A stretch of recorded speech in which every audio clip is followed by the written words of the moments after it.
What? Come on! Alright, wrap it up.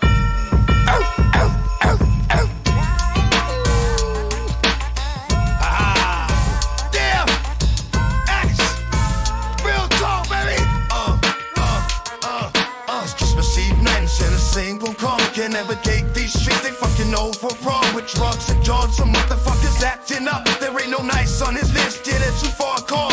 I think of the kids, I thank the Lord for my child. I'm praying for better times, even just for a while. Jesus gave up his life so that we can live in this light. I pray Christmas Eve, the shit, to be a silent night. I claim a reveal, open the eyes of the lost.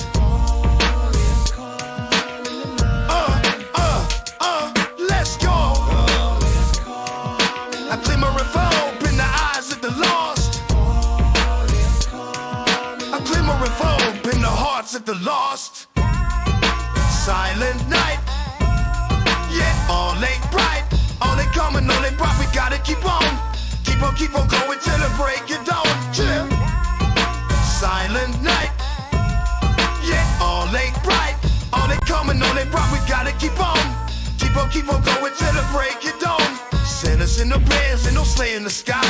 Riding through the ghetto where the hopes run, driving in the silence of the night. Behind closed doors, there's a longing for peace in the world like long before us. When your kids wake up, hold them as tight as you can. Opening the presents, you got them just like the three wise men. Jesus gave up his life so that we can live in this light. On Christmas Eve, this year could be a silent night. Oh, damn! I claim a revival, open the eyes of the lost. Let's go. I claim a revolt in the eyes of the lost. Come on. I claim a revolt in the hearts of the lost. Silent night. Yeah, all ain't bright. All ain't coming, all ain't bright. We gotta keep on going till the break of dawn. Chill. Come on. Silent night. Yeah, all ain't bright. All ain't coming, all ain't bright. We gotta keep on going till the break of dawn.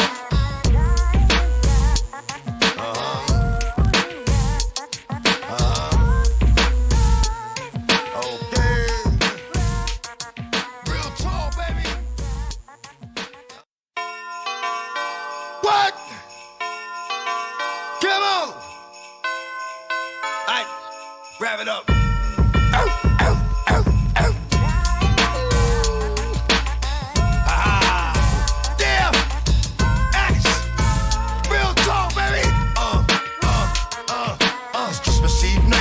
Single call, can't navigate these streets, they fucking overrun with drugs and drugs. Some motherfuckers acting up. There ain't no nice on his list, yeah, they're too far gone. I think of the kids, I thank the Lord for my child. I'm praying for better times, even just for a while. Jesus gave up his life so that we can live in this light. I pray Christmas Eve, the shit, to be a silent night. I claim a reveal, open the eyes of the lost.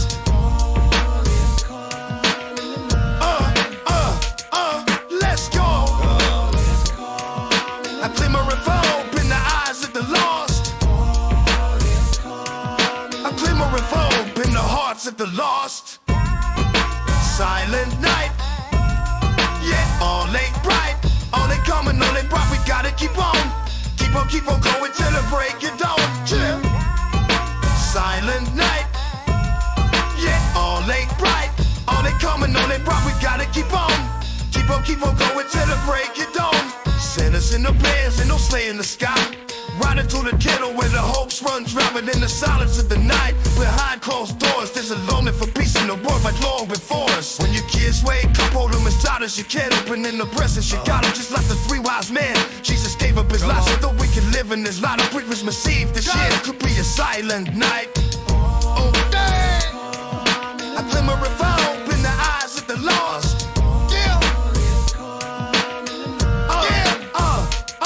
Let's go. I claim a revolt in the eyes of the lost. Come on.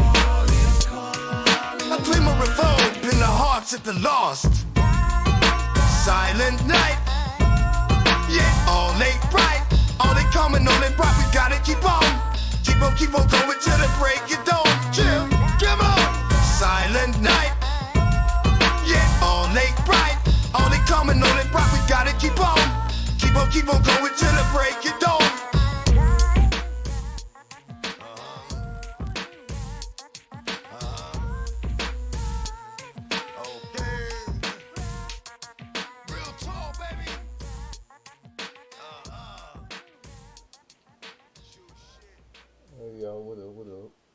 y'all doing? Merry Christmas to everybody. Merry Christmas. All my friends and the people and family and everyone that is supporting me. You know what I'm saying? Especially my subscribers and everyone. Hope y'all had a great Christmas Eve today. I know Christmas Day is tomorrow, but Christmas Eve, Merry Christmas to everybody that that support me, my family, my friends. You know what I'm saying? So, hey man. But yeah, I even said on Twitter that if I didn't come home early, like probably at 3 o'clock, then I wouldn't be doing the stream today. I would be streaming on Tuesday if I did that. But now I'm back home. I just got back home from my Aunt Von's house for Christmas. So yeah, man. But tomorrow won't be streaming because I'll be going my dad to my other auntie's house, my Aunt Marge's house tomorrow for Christmas Day. So I don't know, man. But all I know is that I'm here streaming today. I don't know how long it's gonna take. I don't know how long I'm gonna stream, but all I know is that I will be streaming. That I am streaming right now. So I don't know, man. I don't know, but that's just what it is, you know. And now with that, what I did today, I went to my advanced house, mostly to bake some cookies. Like I know y'all saw the post, y'all saw the picture of the cookies that I baked. Well, they were chocolate chip cookies, but they were already baked by I think my auntie and my cousin, and and I added the hearts and the fucking Christmas tree and even the damn snowman as well. But I didn't eat them just because I wanted to save them for later. You know, that's the reason why I didn't eat them. So I don't know, man. That's the reason why I didn't eat them. Cause I just wanted to save them for later. You know, something that I really created. You know what I mean? And like I said, like I think I did a decent job on it. I feel like I didn't do great, but I feel like I did a decent job on the cookies. So I don't know, man.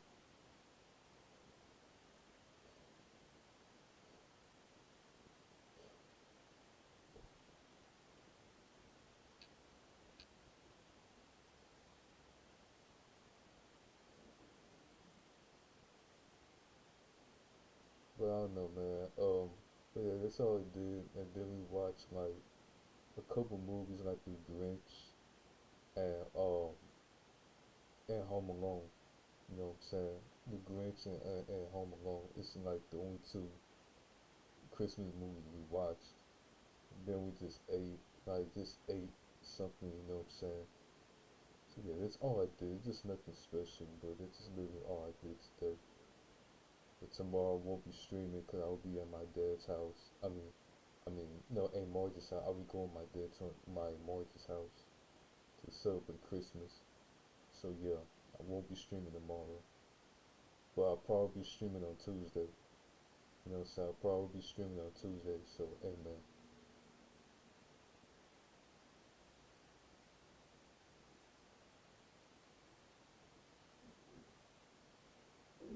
But yeah,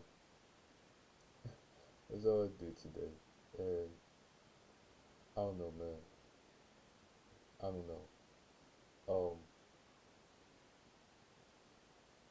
and plus I didn't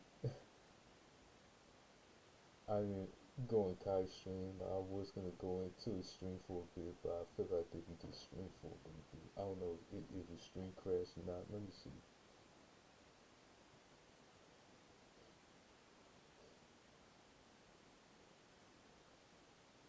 She only did a short. I mean, not she.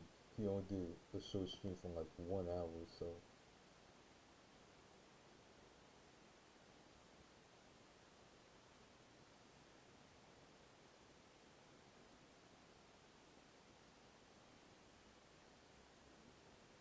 that's just all he did. He just did a short stream. But I don't know, bro.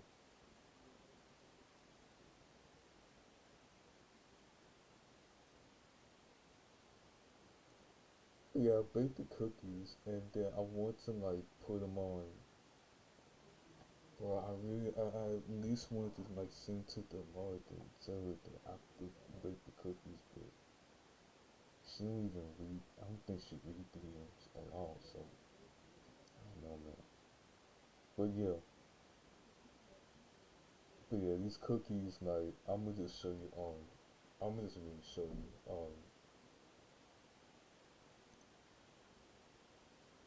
you know what I'm saying, on stream.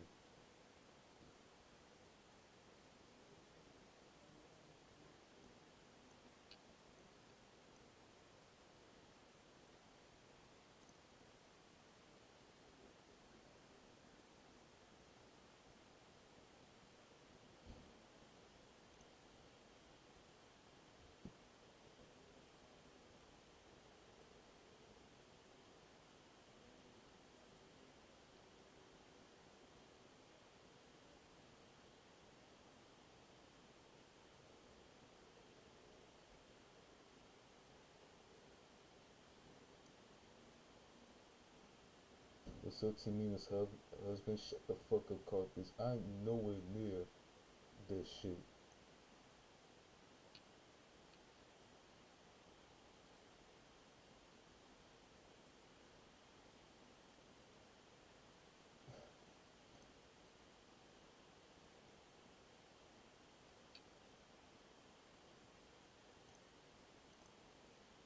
Hold up, hold up.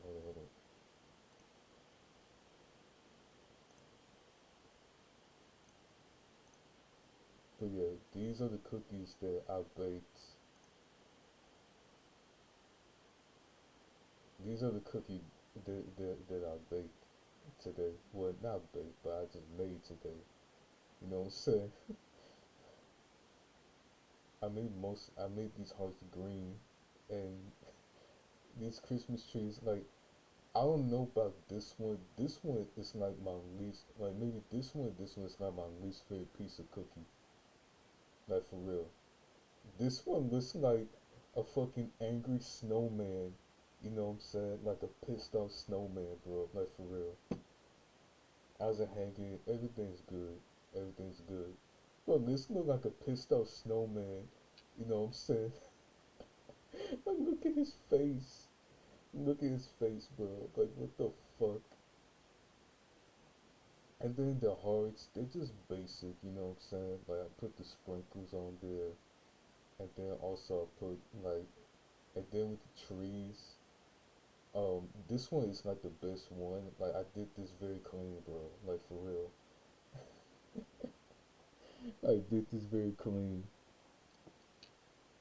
That's like the best fucking Christmas tree the Christmas cookie that I did. The Christmas tree cookies that I did. And then this one is like pretty decent. Like it's not bad or anything, but it just it just like this one I kind of messed up on a little bit, but I had to put in more like the red icing just to like fix the, you know what I'm saying? Cause I was trying to make the ornaments out of these. That's what I was trying to do, but I don't know. These cookies do look fire though. Thanks, carpets. But yeah, like these cookies, like I made the hearts green. I'm not gonna say why, but I just made the hearts green. So I don't know.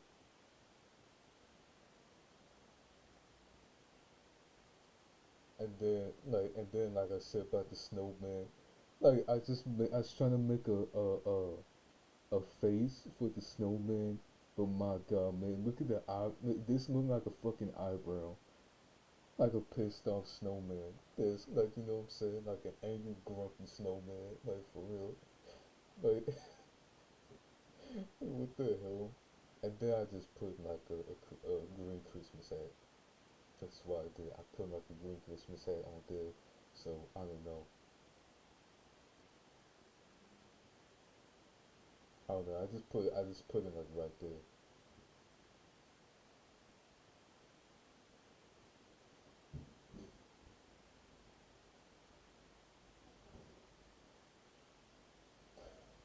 But yes, it just feels like I just have everything green with these cookies. You know what I'm saying? Like yeah, I have like I literally. It's just like I have everything green. Yeah, I'm just like this.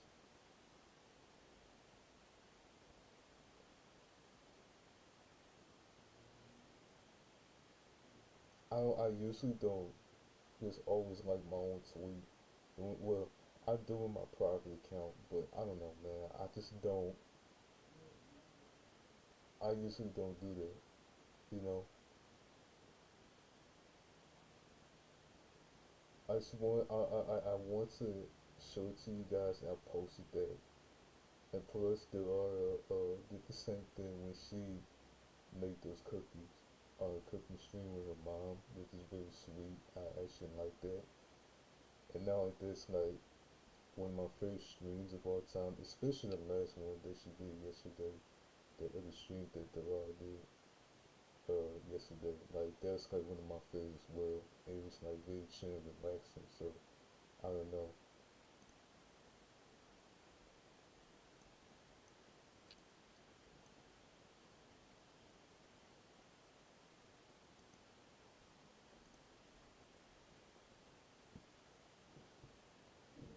But yeah, those are my cookies. I mean, I'm not saying I did bad or anything. I just said I did a decent job. But this one and this one is maybe the worst ones ever. This one, this one is pretty funny, bro. This one's pretty funny. This one, it's just alright. It's alright. You know what I'm saying? But this one, and this one is not the best. Like the best ones that I did. And plus, I put a little bit of blue on there on this one, but I just realized like I need all green on this, so I'm just like fuck it, I'll just do all green on the, on these cookies. You know what I'm saying? So this is why I did like all green. Well, that's why I did put more green on these cookies. You know what I'm saying? But I don't know. I don't know. I'm just saying.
So there's sorry, that was my grandmother, but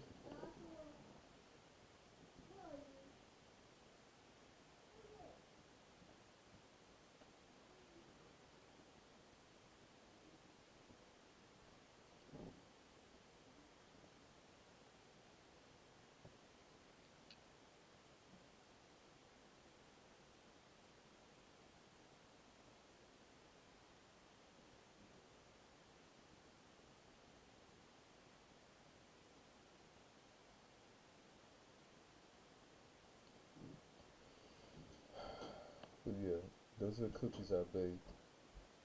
And like I said, on this one, I just put like a little bit of blue on there, but I realized that I'm just doing it all green, so I'm just like, you know what? I'm just put more green sprinkles on there. You know what I'm saying? I put like sprinkles in every single cookie that I put. You know what I'm saying? So I don't know. Personally, don't really care for the holidays besides Halloween, but I love the seasonal style of cookies and stuff like that. I mean, I understand what you're saying, carpets, but hey, man, like I love Christmas, and I think Christmas is like the best. Christmas has always been my favorite holiday. Like growing up as a kid, like you know what I'm saying.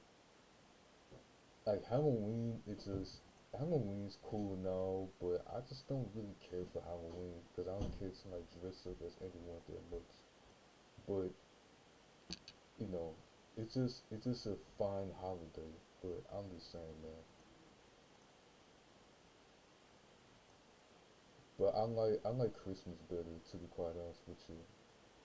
Like for real.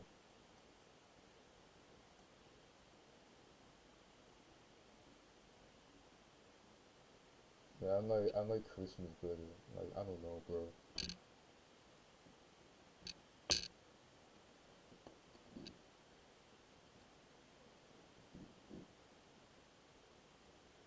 I mean Thanksgiving. I like Thanksgiving as well, and I also like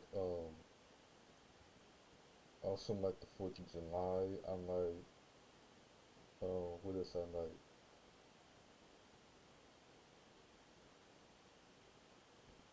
The Fourth of July. I like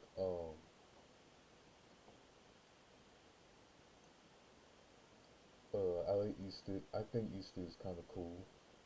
I think Easter is alright. And I like. I mean, the only holiday that I fucking hate so much is, excuse me, it's Valentine's Day. I hate that holiday so goddamn much. I fucking hate it. And not only that, it's just very frustrating because whenever you're single, you literally have nobody. You have nobody. I understand what you know what I'm saying about love for your family and shit, but my god, man, with couples and also with you being single and seeing and see everybody else, you know what I'm saying, being in a relationship, it's just so sad, irritating, and just so frustrating. I hate Valentine's Day so goddamn much. I really do. I hate that holiday so goddamn much. Maybe because I'm single, and that's the reason why I hate it so.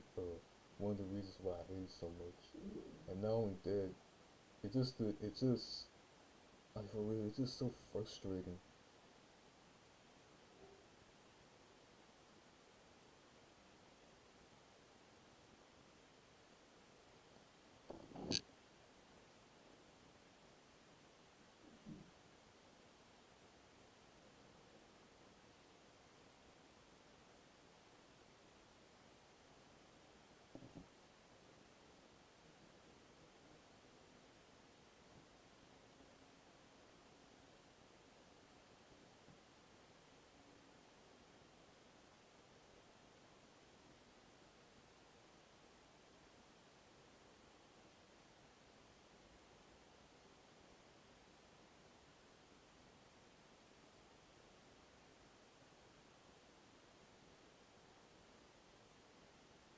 I feel it's just like so frustrating at this point. Like it really is.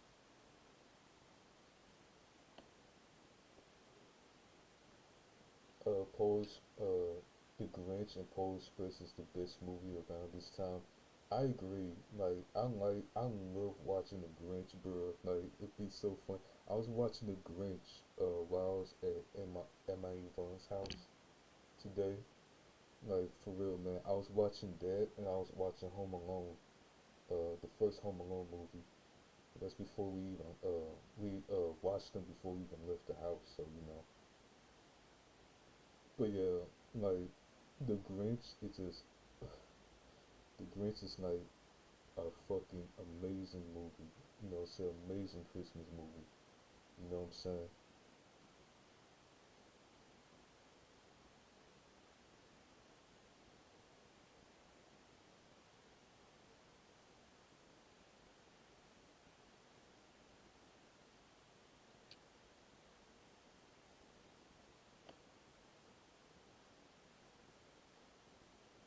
But yeah, I remember I was watching that movie while I was in my auntie's house, my aunt Von's house, and and I watched the whole entire thing, bro. Like I watched the whole entire movie, and I was watching Home Alone, the first Home Alone movie. You know what I'm saying? I was watching that too. Like we watched like two Christmas movies today before we even left her house. You know, but all we did, like I said, all we did was like um play board games. We play board games, watch Christmas movies, drink some hot chocolate, bake some cookies. You know what I'm saying? And we ate some snacks as well. But me, I'm just not a junk food guy. Like I can't stand junk food. I can't stand junk food at all. Like it's just not it for me. You know what I mean? It's just not something that I want to like sit here and eat. You know what I'm saying?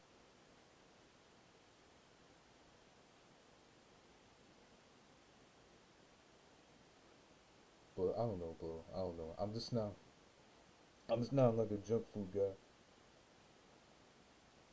I know people didn't like Home Alone 3, but I actually like that one over the first one. But the second one's the best one.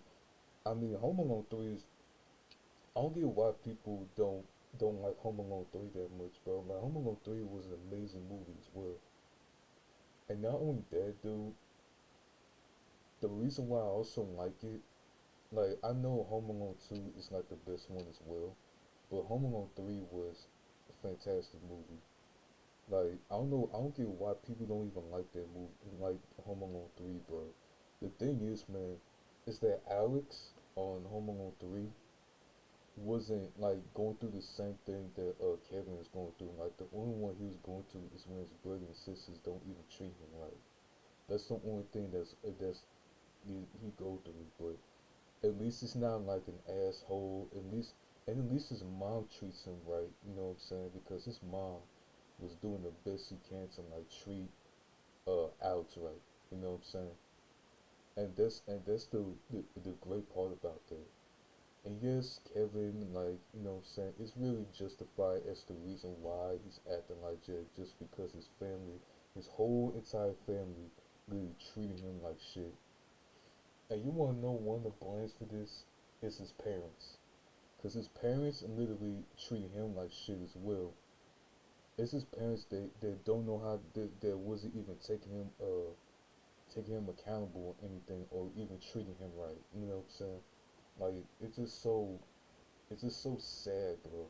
It's so sad that they will have a family that will treat you wrong. You know what I'm saying? And it's just to a point where you just want to be with another family and stuff, or be with other people that will treat you right. You know? But yeah, I don't know why people don't like Home Alone 3. Like that's like one of the best. That's like one of the best movies ever. Home Alone 3 was fantastic. So I actually agree with you on that one, Carpets. And not only that, bro. Not only that, man. Like I said, Alex not only is a great kid and is not like a total asshole, but also his mother really treats him the right way. And that's something that I respect. That's something that I respect about you. You know what I mean?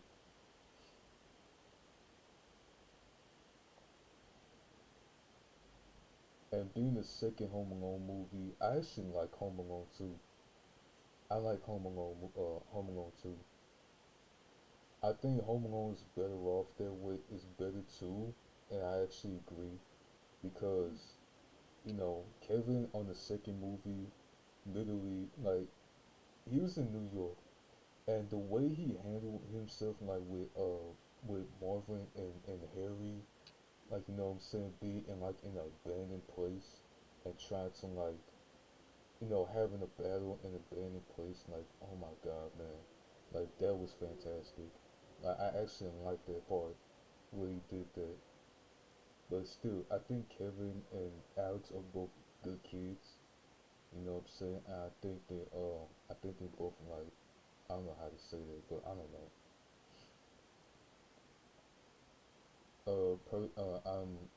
I'm, what am I trying to say? I'm personally am not a fan of Elf. I mean, honestly, like I think Elf is a very good movie, but I'm not a fan of it either. So yeah, I feel the same way, Carpets, but I still like the movie anyways. But it's not literally one of my favorite movies of all time. So I don't know, man. I'm just not a big fan of it either. So I actually with you on that one. I'm actually with you on that one. Like I'm not a fan of Elf as well. I'm not a fan of that shit.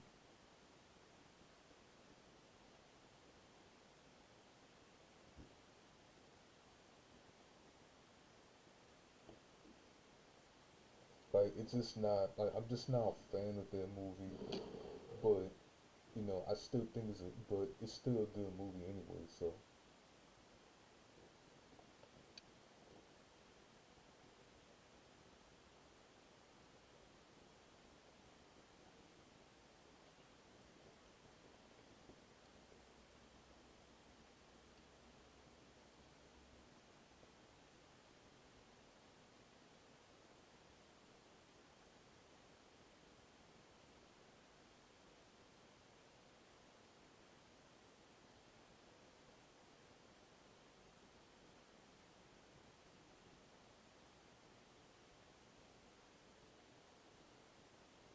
but yeah, I'm not a fan of Elf either. So yeah, I'm with you on that one. I was never actually I was never a fan of Elf, to be quite honest with you.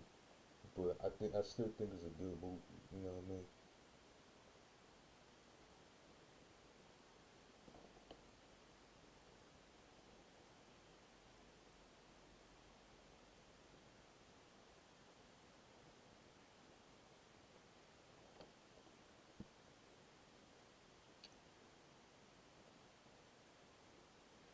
As a matter of fact, we're gonna watch. I know what we can do. We can watch the Wicked Bench with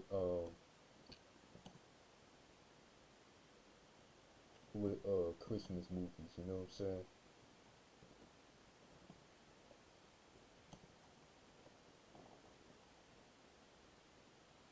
We're gonna react to that. Christmas Bench. We're gonna react to some of it, but not all the Christmas videos from Wicked Bench. But I don't know, man.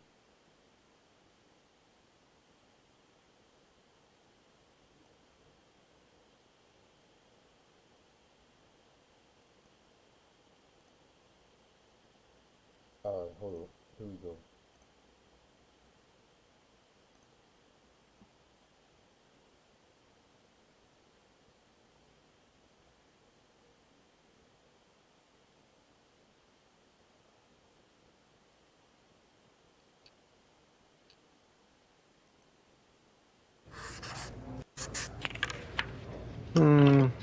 Kind of needs to be more squiggly.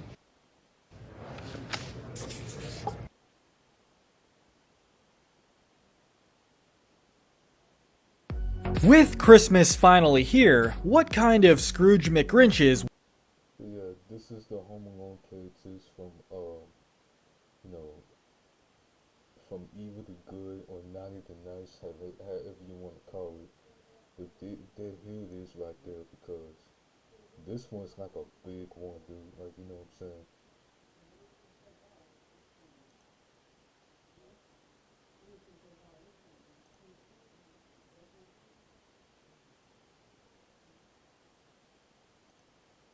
With Christmas finally here, what kind of Scrooge McGrinches would we be if we didn't release a Christmas-themed Good to Evil episode? And what better holiday choice than what I would argue is the greatest Christmas movie ever made, Home Alone. After all, there's nothing more festive than watching a little boy who has been abandoned by his family ruthlessly defend his home against home invaders using all sorts of violent means. No, seriously, regardless of how the plot sounds, this movie puts you in the holiday spirit like no other film. And with such a great cast of characters who range all over the moral spectrum, we had to give it the good to evil treatment. And yes, we're including the sequel, Home Alone 2: Lost in New York. And no, we're not including Home Alone 3, you uncultured swines. Side note, this time, since I think the most evil characters are the most obvious, we're gonna flip it around, start with the evil and end with the good. I'm Kyle with Wicked Binge, and this is Home Alone: Evil to Good. And you were smooching with my brother. Okay, first up, let's get the most evil out of the way. Obviously, we gotta go with Harry. It goes Yeah, definitely Harry. Harry is not only, like, he is an awful person, dude. Like, Harry deserves to be like on the list of being the most evil person on Home Alone. You know what I'm saying? goes without saying that Harry is a thief. Someone who's willing to steal from anyone. Whether it's stealing from families on Christmas, or even a toy store that has its profits going to a children's hospital as charity. I mean, that is a pretty reprehensibly low moral bar. But there's more. Harry's personality is absolutely terrible. He is angry, cold, and bitter. Where are you, you little creep? He seems to have a really detestable outlook on everything around him, in which he's completely comfortable stealing from and screwing over anyone who gives him the opportunity. I've got a gun in my pocket. You open your mouth and you'll be spitting gum out through your forehead. And let's not forget how violent he is. I get that he was angry after enduring a house of traps, but we really can't feel sorry for him given the fact that he's a criminal targeting a house with only a child in it. He chases an 8-year-old in his own house, threatens him with violence, and then when he finally catches him, he tries to bite off each of his fingers one at a time. Bite off every one of these little fingers, one at a time. What an absolute psychopath. And let's not forget in Home Alone 2, he pulled an illegal handgun on Kevin and attempted to kill him with it. I never made it to the 6th grade, kid. And it doesn't look like you're gonna either. This guy is a monster and deserves to be put in prison for the rest of his life. His own fear of going into a church seems to represent the fact that he's clearly aware of how evil he is. Maybe we're in the church. I'm not going there. Now let's move on to his partner, Marv. Part of me wanted to try to find a way to rank Also, like, at least he is like less of an evil person than Howard, but he's still a piece of shit. Like, he's still Marv as a bit less evil, mainly because of how moronic he is. We just broke out of prison a few days ago. Shut up, Marv! My thinking was maybe his stupidity was enough to chalk him up as easily influenced by his smarter partner. But no, he's almost as bad as Harry. Yeah, he's stupid, but he's not mentally ill or handicapped. So he is most definitely responsible for his actions. And although Marv isn't as violent as his partner, he absolutely has no problem chasing a child in an attempt to rob him. It's Santa Claus. And it's Elf. At the start of Home Alone 2, he also alludes to murdering Kevin when they bump into him. What's the difference? He's not gonna talk to anybody. Except maybe a fish. And he has no problem watching his partner try to bite off his fingers. You could smash his face with an iron. In addition to all that, Marv seems to have a real, genuine love of thievery and crime, turning on water faucets in people's houses to further ruin their property, just because. What I'm saying is, Marv deserved every brick of what happened to him. Now, next up is Uncle Frank, and I was really considering giving this scumbag the number 2 spot, but he Oh yes, this guy right here, he's a total scumbag. And the biggest asshole in the family, dude. Way worse than Kevin and Kevin's mom and dad, his parents, like, you know what I'm saying? This guy is just this guy's a little piece of shit, dude.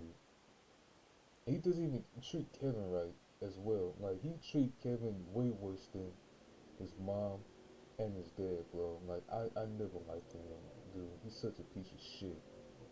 without a doubt deserves the bronze dirtbag medal. Get out of here, you nosy little pervert, or I'm gonna slap you silly.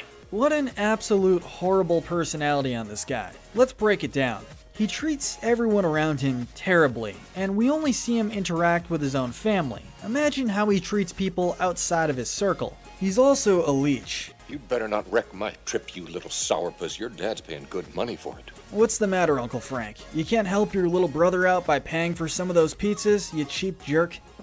It's my brother's house. He'll take care of it.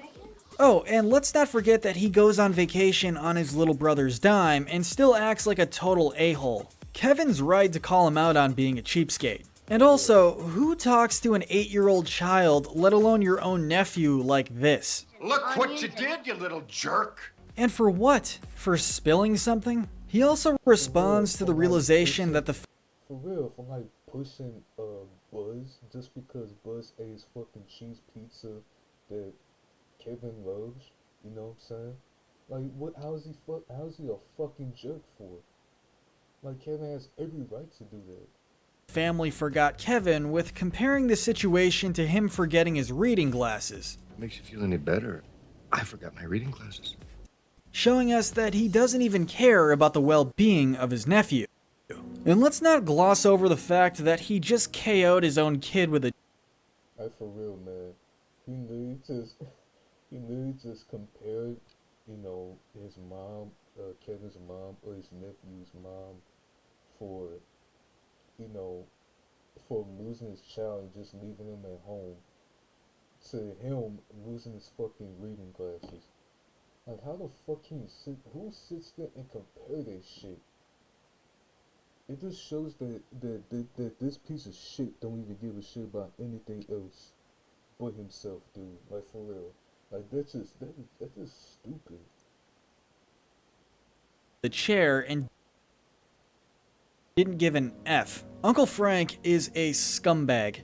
But moving on to another scumbag, brilliantly played by Tim Curry, we have the concierge. Yes, Kevin wasn't supposed to be using his dad's credit card, but how does he know that? He's way too suspicious of Kevin for no reason the moment he pops up on screen. Then, when he found out that there was something wrong, instead of confronting Kevin like a normal person would interact with a child, he scares him and chases him away into dangerous New York City. Stolen credit card? Next up, we have a bit of a controversial choice. I'm throwing in both of Kevin's parents, Kate and Peter McAllister. No, that's the right spot for them. Cause what they both did was completely unnecessary. Like sending your kid to the third floor and to the attic. You know what I'm saying? Just because they're like defending his family and not Kevin, it's just so fucking horrible, dude. And the fact that they did this so many times by leaving him home alone and also just leaving him and he's traveled to fucking New York, you know what I'm saying, like that, like it's just so stupid, bro. It's so fucking ridiculous at how he treated him, dude, like for real. It's so ridiculous at how he treated him. And just to be clear, his mother is worse, without question. It's too late. Get upstairs. Now, I know this might sound harsh. Yes, Buzz and the other kids are jerks to Kevin directly, but Kevin's parents are terrible on and off throughout these two movies. And they aren't his siblings or his cousins, they're his frickin' parents. Yes, the movies end with sentimental moments, but that doesn't take away from the fact that both of them continuously single Kevin out and berate him in front of everyone else. Despite the fact that Kevin is one of the youngest kids, they side with Buzz, who's older and obviously always the aggressor. Oh, Buzz. That was very nice.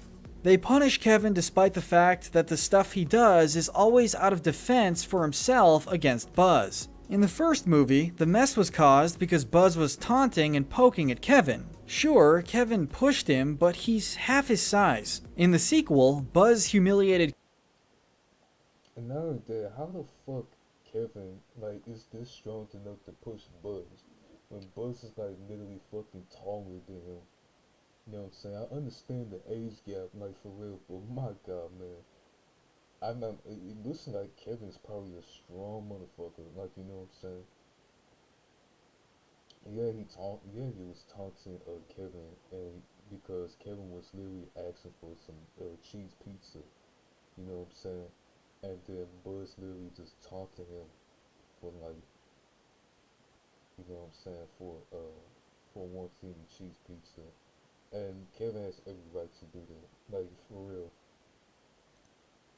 Kevin in front of everyone, and as a result, caught these hands. Why are they so harsh on Kevin but forgiving of Buzz? When you're ready to apologize to Buzz and to the rest of the family, you can come down. And what's the deal with banishing him to the attic not once, but twice? Kevin, you walk out of here, you sleep on the 3rd floor. What a weird thing to do. And when Kevin claims everyone in the family hates him, his mother doesn't even deny it. Everyone in this family hates me. Maybe you should ask Santa for a new family. For real, man. It's just like, his mom, it just literally is not giving a shit, dude. That's why she sit there being like, well, why don't you go for a new family or you know what I'm saying, or ask for a new family. Like, you can tell she just don't give a shit. You know what I'm saying?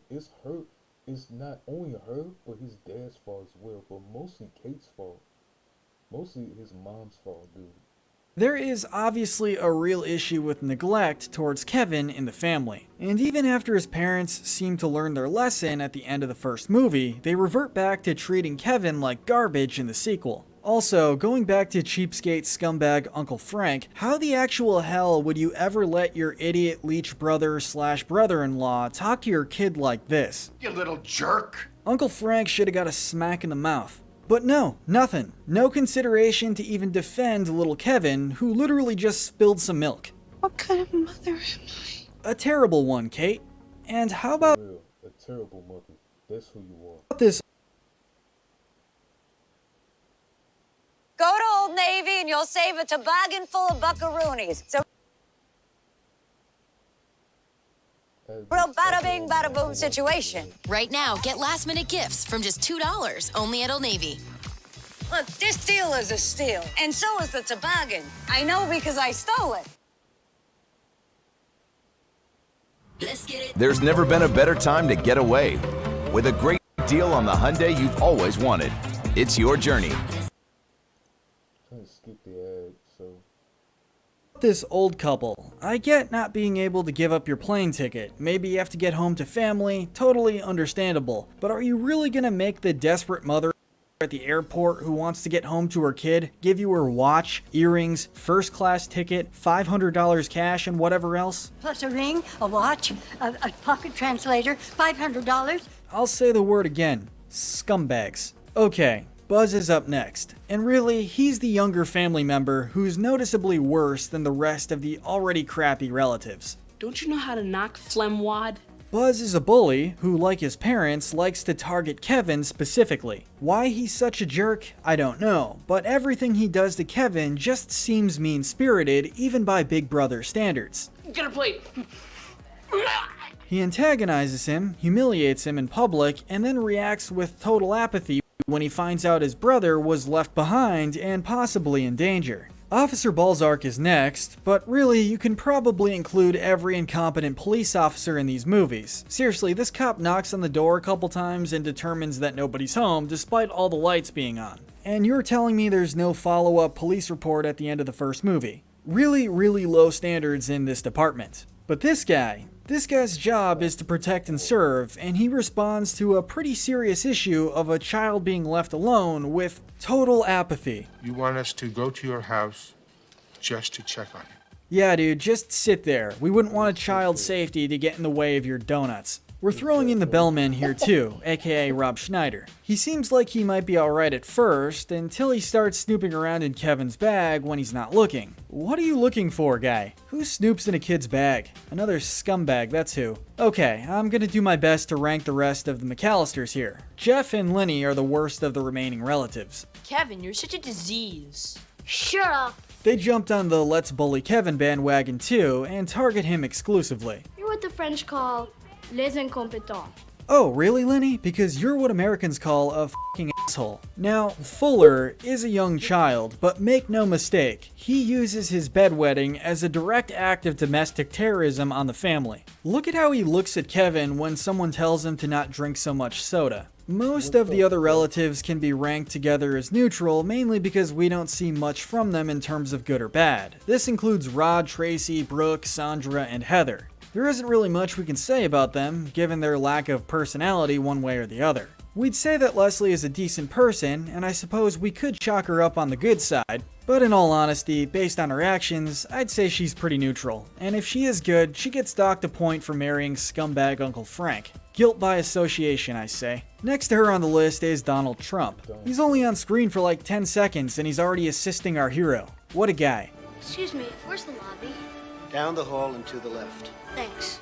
I guess he should probably be ranked as neutral as well, but hey, at least he made an attempt to be a decent person to Kevin here, unlike most of the McAllisters. Now, Megan, we're gonna defend enough to actually label her as the first overall good person on the list. Yes, she's mean to her brother early on, but later, when it's revealed that he's been forgotten, unlike Buzz, she shows true, genuine concern about his safety. He's so little and helpless.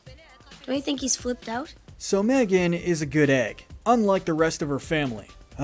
Finally, we're at some genuinely good people. We cannot forget about Gus Polinski, Polka King of the Midwest. Polka, polka, polka, polka, polka, polka. There's nothing bad you can say about this guy. He went out of his way to reach out to Kevin's mom at the airport because he knew that something was wrong, and didn't think twice to offer her a ride because he was genuinely concerned about the well-being of her son. Then again, anyone John Candy plays is probably going to be the most likable character in any movie. Moving on to Old Man Marley. Despite the terrifying rumors that Buzz tells Kevin, Old Man Marley isn't a murderer. He's just a quiet old man who has become distant to his family. He's friendly to Kevin and even has a real, genuine conversation with him. Which doesn't seem like much, but there's a respect there that Kevin clearly hasn't gotten elsewhere. And of course, we can't leave out the fact that he saved Kevin from having his fingers bitten off by Cousin Vinny. The only reason that we're ranking him lower than Pigeon Lady is because he really makes no attempt to not creep Kevin out in the store. Pigeon Lady is next, and really she acts as the same character type as Old Man Marley in the sequel. She's a compassionate, good person. And most importantly, she puts her own life in danger to save Kevin's life from two violent criminals in Central Park, one of whom had a gun. This tells you a lot about her character and gives her the Bronze Medal of Good. But the silver medal goes to Mr. Duncan, the guy who runs the toy store in Home Alone 2. Everything about this guy's personality and behavior is pure. Obviously, he scores big points for donating all the money the store takes in on Christmas Eve to charity. And Mr. Duncan just takes it right down to the hospital. But we know that it's far more than just a tax deduction for him. Just listening to him talk about how the charitable act brings joy to him is all you need to hear to know this guy is a wonderful person. Ah, well, children bring him a lot of joy.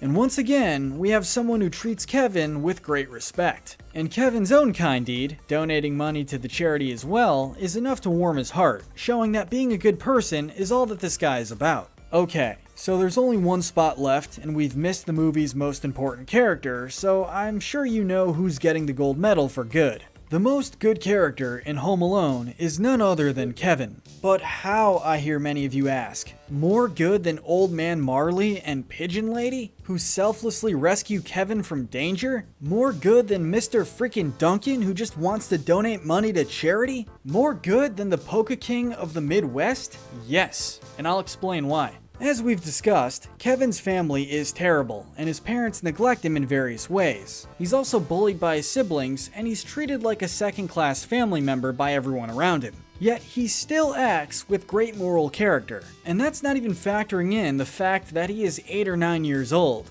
Mr. Duncan is great, sure, but he's had his whole life to build up to that level of moral purity. But Kevin already has it. He donates money to Mr. Duncan's charity too, because he genuinely believes it's the right thing to do. So you can give this to Mr. Duncan. The hospital needs it more than I do. Not to mention the fact that he helps others out with their problems, offering oddly sagely advice to Old Man Marley and Pigeon Lady. What's your point? My point is, you should call your son.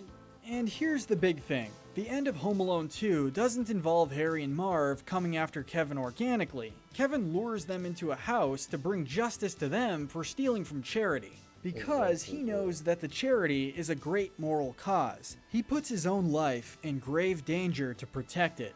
Kevin is essentially a vigilante at this point, fighting on the side of good. Now, some people have pointed out that Kevin's traps are too violent, both in the first movie and in the sequel. But I don't hold any of this against him at all. Kevin has the right to be territorial with defending his home from invaders. In fact, I would argue that there is more moral character and backbone in standing and fighting them like he did than running to the police. Kevin is a young man of great integrity, a vigilante who is cleaning up the streets of evildoers, all while offering people around him great advice and having high enough moral character to forgive his family for treating him so poorly. I guess what he did to the pizza delivery guy was kinda screwed up, but boys will be boys. Anyway, what do you think? Who's the most good and evil characters in Home Alone 1 and 2? It's like the funniest part of the movie, like for real, man. But yeah, Home Alone 2, Home Alone is like a fantastic movie. I like 2 and 3 better. I like number 1, like don't get me wrong. I like all 3 Home Alone movies. I don't know why people, and like I said, and even Carpus brought it up, I don't know why the fuck people don't like the third movie of Home Alone. Like, it's just so ridiculous, dude. You know what I'm saying? It's so fucking ridiculous. But hey, man, I'm just saying. I'm just saying, bro.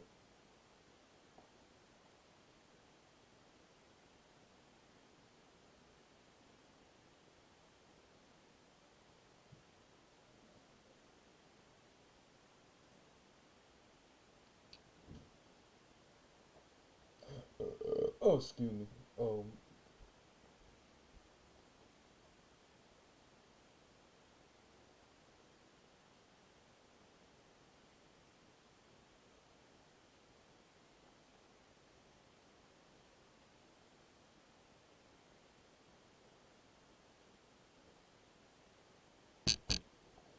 But yeah, so that's Home Alone. That's like the evil characters for Home Alone, like, you know what I'm saying? Let's watch The Grinch. But first, before I even start watching this video, I'm gonna use the bathroom real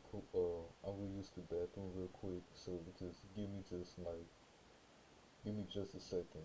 Like, hold on. Let me pause this. And then after that, I'm gonna go ahead and use the bathroom. I wanted to believe that he was a man who could perform miracles. He's experimenting on people.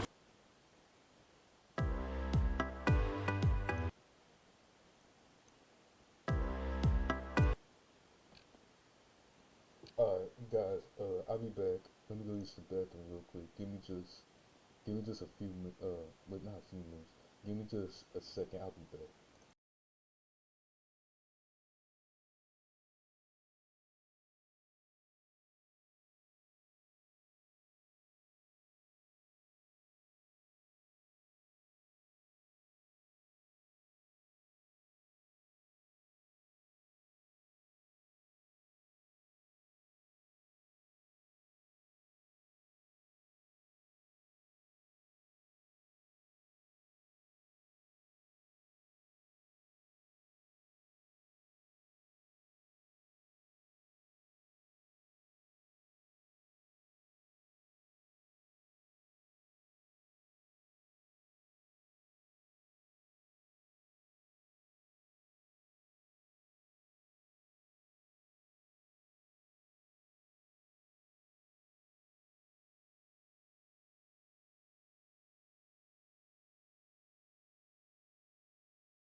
I'm back, guys.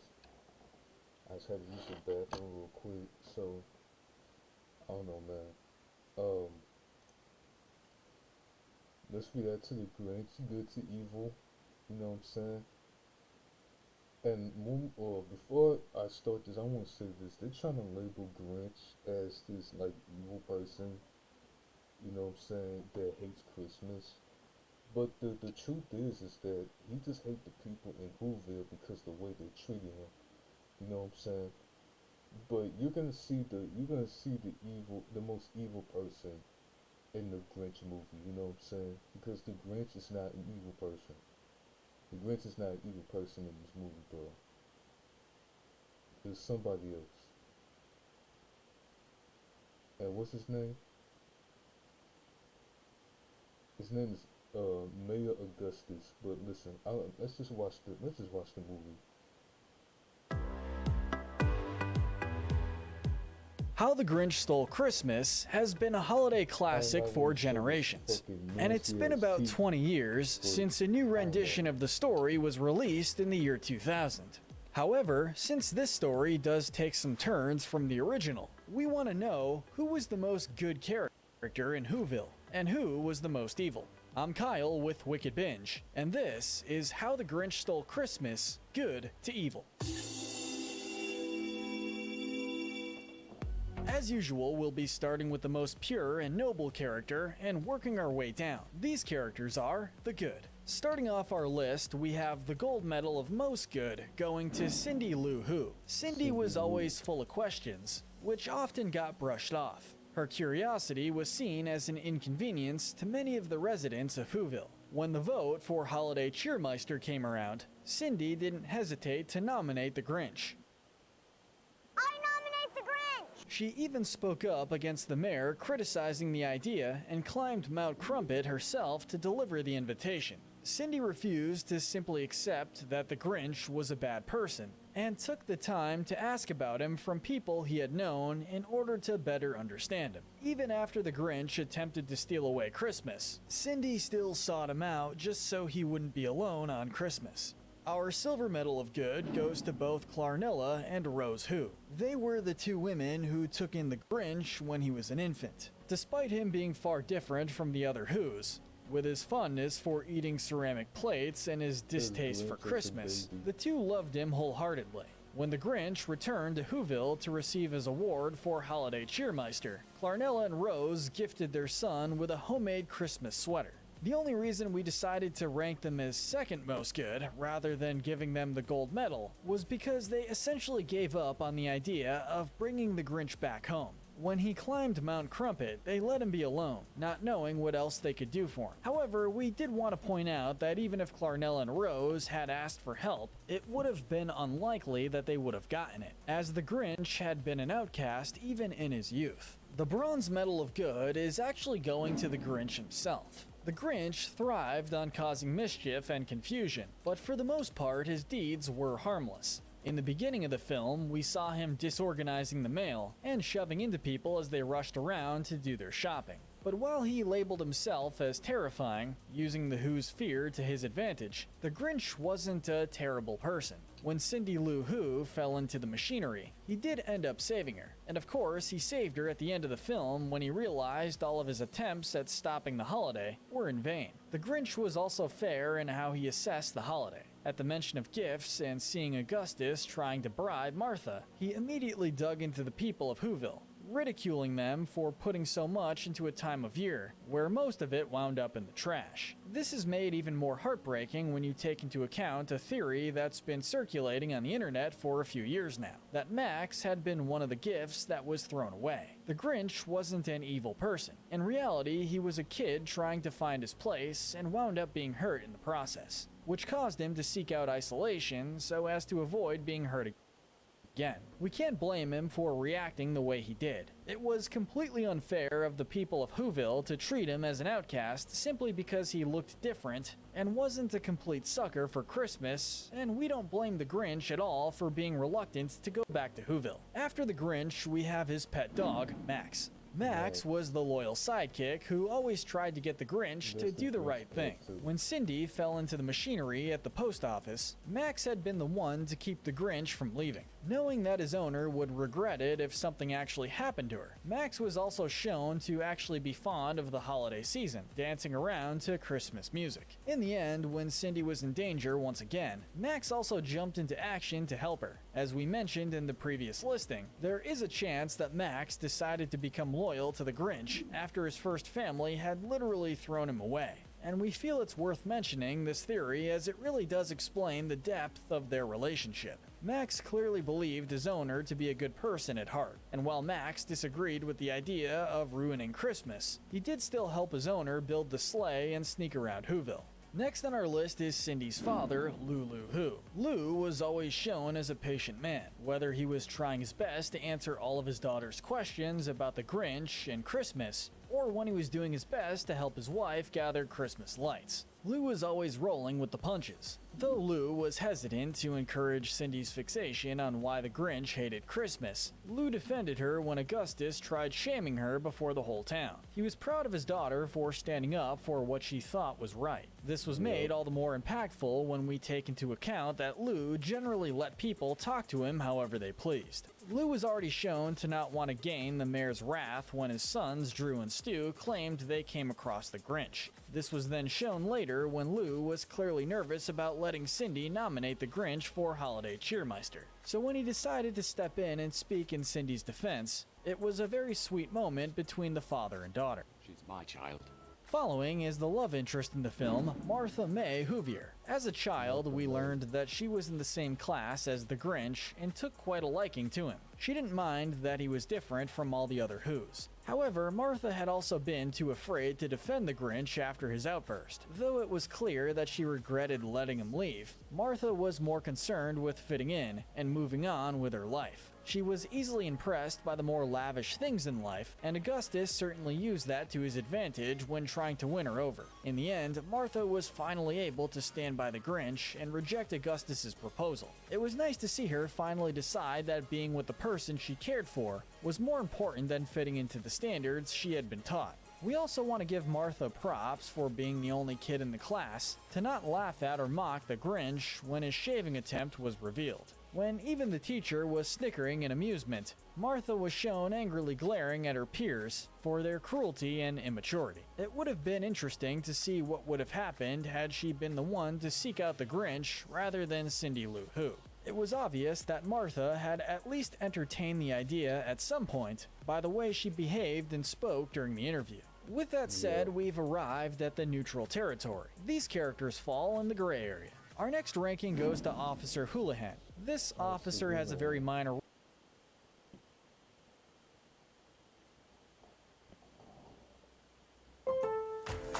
Lowe's knows the best deals are the ones that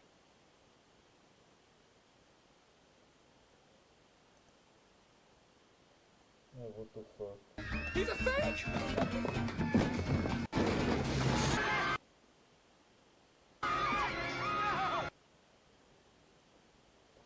Yeah, I can't, like, Christmas about to be over. Wait, what the fuck?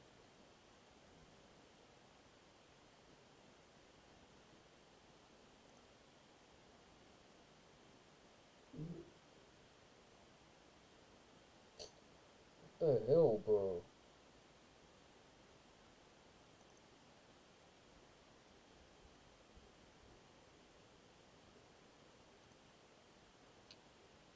What the fuck? This officer has a very minor role in the film, and we had to place him as the most purely neutral in all the cast. Yes, Houlihan had his doubts about letting the Grinch return to Whoville, and yes, he had been among the many Whoville residents upset that everything they worked for was stolen in the night. But Officer Houlihan also accepted that the Grinch was remorseful for his actions, and so refused to arrest him. After all, the Grinch not only returned everything he took, but he saved Cindy's life. Taking the next spot is Betty Lou Who. Cindy's mother, Betty was shown to be far more concerned about the glamour of winning a Christmas lighting contest than anything else. You have to admire the dedication it took to acquire every single light in the house, rig them up in a fashionable way around the outside of their home, all in her pajamas no less. It's all for the cause, dear. But this same behavior is what knocked her down a few points in our ranking. After all, winter is a season where it gets dark early. Having your children wander around the house in the dark or with candles is not the best solution just because you want to impress the neighborhood. Following is another tied spot with Stu Lu Hu and Drew Lu Hu. Stu and Drew were the sons of Betty and Lu Lu Hu, but they weren't really a factor for much of the movie. Stu and Drew earned their place in the neutral ranking for how they decided to set up the story. Being teenagers, they of course thought it would be a great idea to drag their girlfriends up Mount Crumpet in order to find the Grinch. This wasn't the level of impressive that they thought it would be. Instead, they all ran away in fear, with Stu and Drew immediately putting the town of Whoville in a state of unrest when they explained what happened. As we stated before though, they were dumb teenage boys, and trying to impress their dates wasn't a bad idea exactly. It was just poorly executed. After all, their younger sister managed to find the Grinch and talk to him perfectly fine. Finally, we've reached the dark side. These characters are the bad and the evil. The bronze medal of evil goes to the mayor's assistant, Hubris. Hubris had been a lackey for Augustus ever since they were children. Hubris was a typical suck-up type character that is fairly common in children and family content. He spent his time lavishing Mayor Augustus with compliments and flattery in order to stay in his good graces and get recognized around the community as an important figure. Hubris also took the time to help with gaining all the expensive and flashy gifts Augustus wanted to use to impress Martha. Hubris sat by when Augustus spent his time targeting the Grinch back when they were kids. When Cindy was going around interviewing everyone, Hubris defended Augustus's actions by pointing out that the Grinch was different from everyone else, as if that alone warranted tormenting a kid to the point of running away. Had Hubris been less afraid of being an individual and stood up for himself, he might have been able to earn a spot in our gray area. Our silver medal of evil goes to Miss Ru Hu. This ranking may cause some conflict, but hear us out. She was not only the Grinch's teacher back when he was a child, but she was also Cindy's teacher, which meant a few things. First, that the people of Whoville age incredibly well. Second, that her reluctance to entertain Cindy's doubt and questions likely stemmed from the fact that she didn't want a repeat of what happened with the Grinch. However, it was Miss Ru Hu's time with the Grinch as her student that earned her such a low spot on our list. We understand that teachers have a lot on their plates, and that it would be impossible to keep track of what every student was doing all the time. However, there was no possible way she didn't notice how the Grinch was being treated in her classroom. From Clarnella and Rose's accounts of what happened, they had no idea what had been occurring in that classroom. And if Miss Ru Hu had indeed witnessed some of this bullying and mistreatment, she had an obligation to make Clarnella and Rose aware of it. Later on, during the party, when the Grinch had given his gift to Martha, Miss Ru Hu prodded at him to show his face despite his clear embarrassment. When the children then burst out laughing at him, triggering his outburst, Miss Ru Hu did nothing to stop them. In fact, she also showed herself to be amused at how he looked after his shaving attempt. While Miss Ru Hu was trying to be kind and patient when addressing him, we still don't know how she didn't notice him hiding in the coats until the gift exchange. She also didn't scold the children for mocking the Grinch's homemade gift, which was also a bad call. Finally, our gold medal for most evil Whoville character is Mayor Augustus Mayhew. While the Grinch was labeled the antagonist in the original story, Augustus was clearly the villain in this version. Even as a kid, Augustus was very much the jealous and boasting type. He hated not getting his way. When the Grinch was starting to warm up to celebrating Christmas and was impressing Martha, Augustus made it his mission to destroy the Grinch's confidence and paint him into the bad guy. Augustus didn't feel an ounce of guilt for making another child decide to live the rest of their lives in isolation among trash. When the Grinch came back to Whoville for the festivities, Augustus decided to rub salt in the wound by choosing that moment to propose to Martha. When everything was shown to be stolen on Christmas morning, Augustus was quick to round up Cindy Lou Who, calling her out before the community. He accused her of bringing all the misfortune to the town, as though Cindy could have had any clue that the Grinch was going to rob everyone. Taking out your frustration on a child is not a classy move, to say the least, especially when you're meant to be a pillar of your town. Truly a scummy guy. It was incredibly satisfying to see Augustus finally called out by the Grinch and given a close shave in the process. But let us know in the comments section if you agree with our ranking, and tell us what we should cover next. Remember to hit that notification bell and binge our Good to Evil playlist. Alright, But most importantly, have a Merry Christmas and a Happy New Year. Yeah, that's the Grinch characters, and like, you know what I'm saying? But let's see what else we got. Wait, how the Grinch stole Christmas nights and nice. Oh man.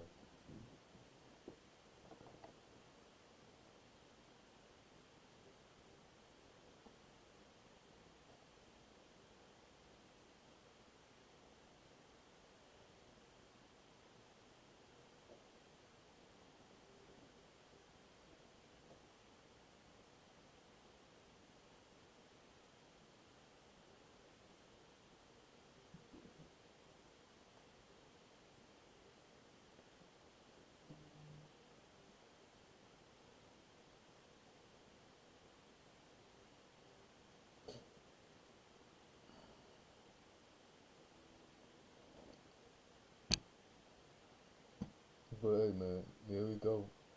There goes the Grinch characters, you know what I'm saying? And we do like probably one more. We'll probably do one more of these videos, and then after that we'll react to something else on there, you know what I'm saying? But yeah, that's like the most evil person, Mayor Augustus. Such a piece of shit, dude, like for real.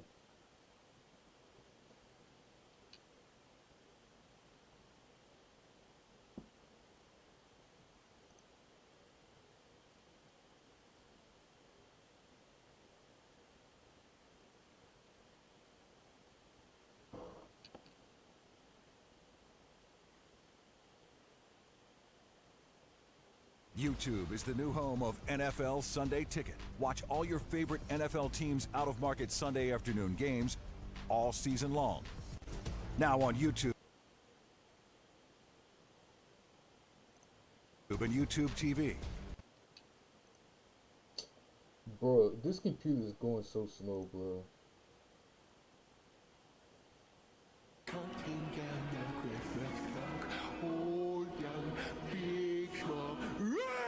How the Grinch Stole Christmas has been a holiday classic for generations, so it wasn't too surprising when in 2000, a new rendition of the story would be released. But which characters in Whoville belong on Santa's nice list, and which ones deserve a lump of coal? Welcome to Wicked Binge. This is How the Grinch Stole Christmas, Naughty to Nice.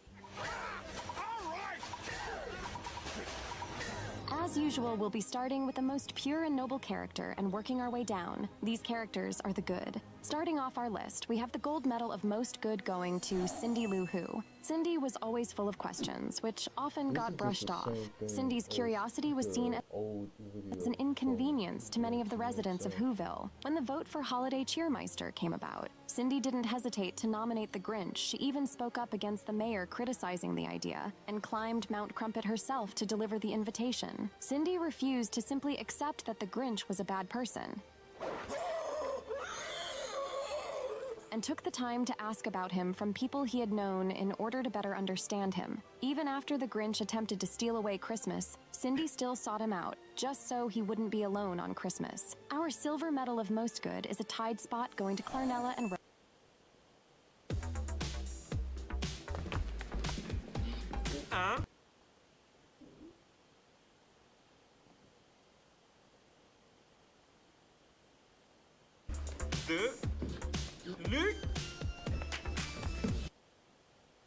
tied spot going to Clarnella and Rose Who. Clarnella and Rose were the two women who took in the Grinch when he was an infant, despite him being far different from the other Whos. With his fondness for eating ceramic plates and his distaste for Christmas, Clarnella and Rose loved him wholeheartedly. When the Grinch returned to Whoville to receive his award for Holiday Cheermeister, Clarnella and Rose gifted their son with a homemade Christmas sweater. The only reason we decided to rank them second most good rather than giving them the top spot was because they essentially gave up on the idea of bringing the Grinch back home. When he climbed Mount Crumpet, they let him be alone, not knowing what else they could do for him. However, we did want to point out that even if Clarnella and Rose had asked for help, it would have been unlikely they would have gotten it, as the Grinch had been an outcast even in his youth. Taking their place as the bronze-ranked winner of Most Good, we have the Grinch himself. The Grinch thrived on causing mischief and confusion, but for the most part, his deeds were harmless. In the beginning of the film, we saw him disorganizing the mail and shoving into people as they rushed around to do their shopping. The Grinch! But while he labeled himself as terrifying, using the Who's fear to his advantage, the Grinch wasn't a terrible person. When Cindy Lou Who fell into the machinery, he did end up saving her, and of course he saved her at the end of the film when he realized all of his attempts at stopping the holiday from happening were in vain. The Grinch was also fair in how he assessed the holiday. At the mention of gifts and seeing Augustus trying to bribe Martha, It's a new car! he immediately dug into the people of Whoville, ridiculing them for putting so much into a time of year where most of it wound up in the trash. You see what I'm saying? In your garbage!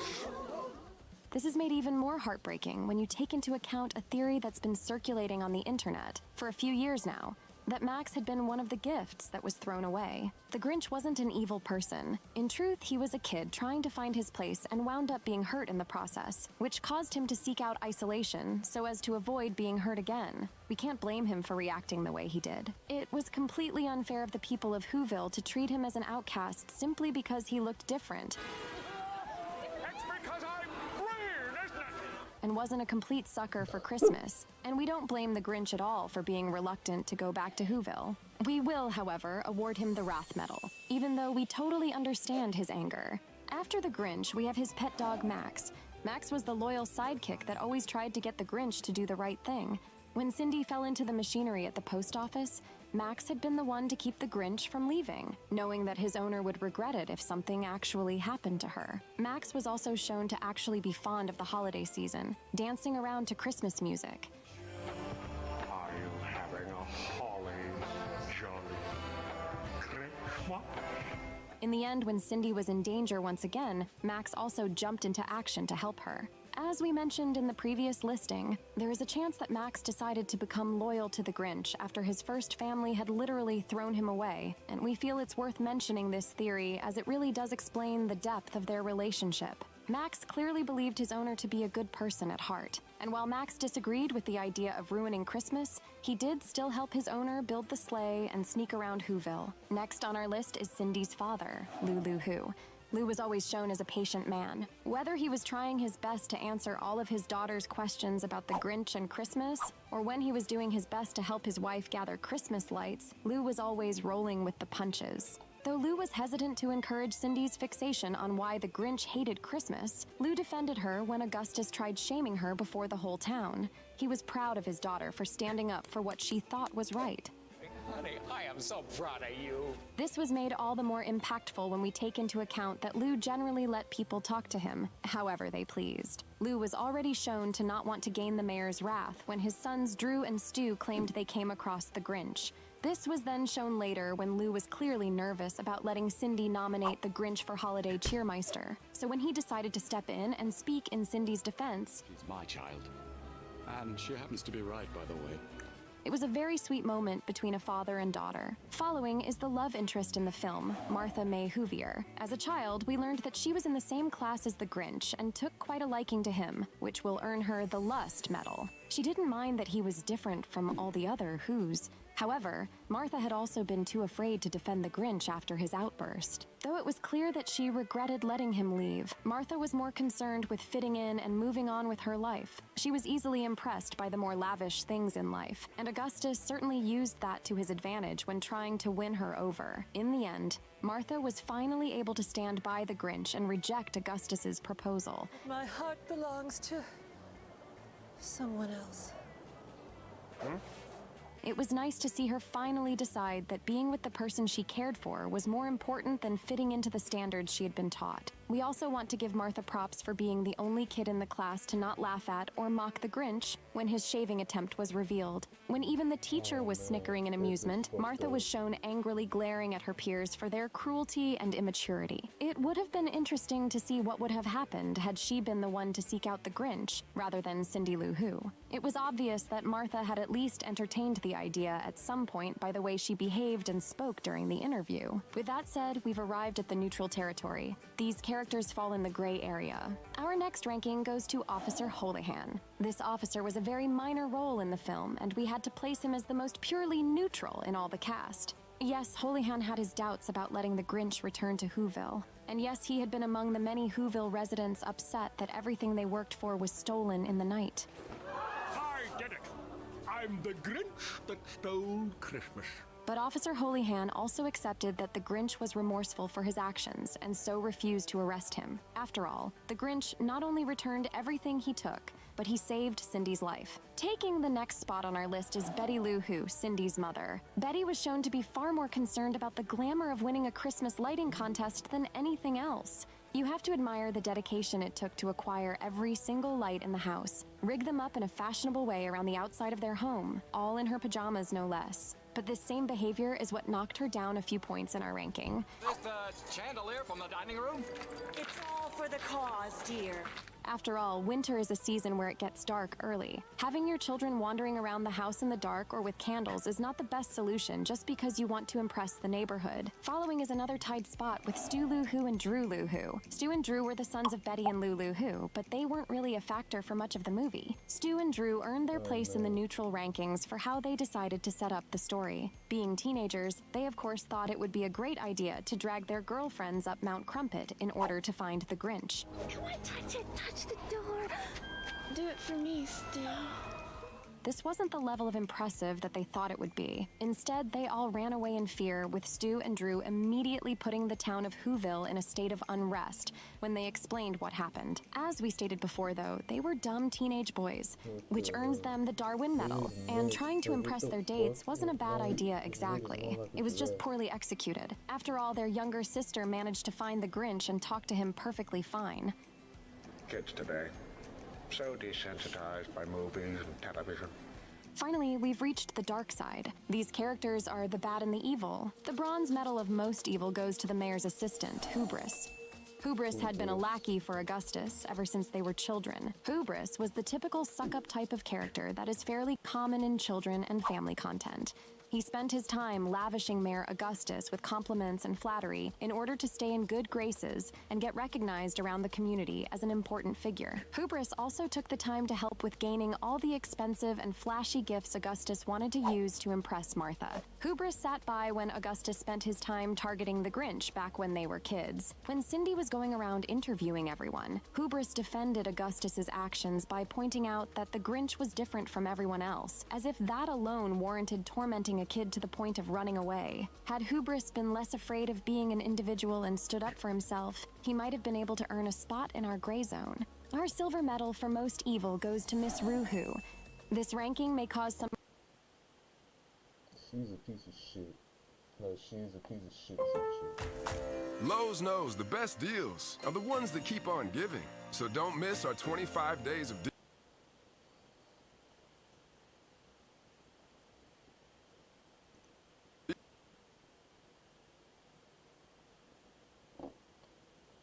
Ranking may cause some conflict, but hear out our reasoning. Miss May Rue was not only the Grinch's teacher back when he was a child, but she was also Cindy's teacher, which meant a few things. First, that the people of Whoville age incredibly well. Second, that her reluctance to entertain Cindy's doubt and questions likely stemmed from the fact that she didn't want a repeat of what happened with the Grinch. However, it was Miss Rue Who's time with the Grinch as her student that earned her such a low spot on our list. We understand that teachers have a lot on their plates and that it would be impossible to keep track of what every student was doing all the time. However, there was no possible way she didn't notice how the Grinch was being treated in her classroom. From Clarnella and Rose's accounts of what happened, they had no idea what had been occurring in that classroom. And if Miss Rue Who had indeed witnessed some of this bullying and mistreatment, she had an obligation to make Clarnella and Rose aware of it. Later on during the party, when the Grinch had given his gift to Martha, Miss Rue Who prodded at him to show his face despite his clear embarrassment.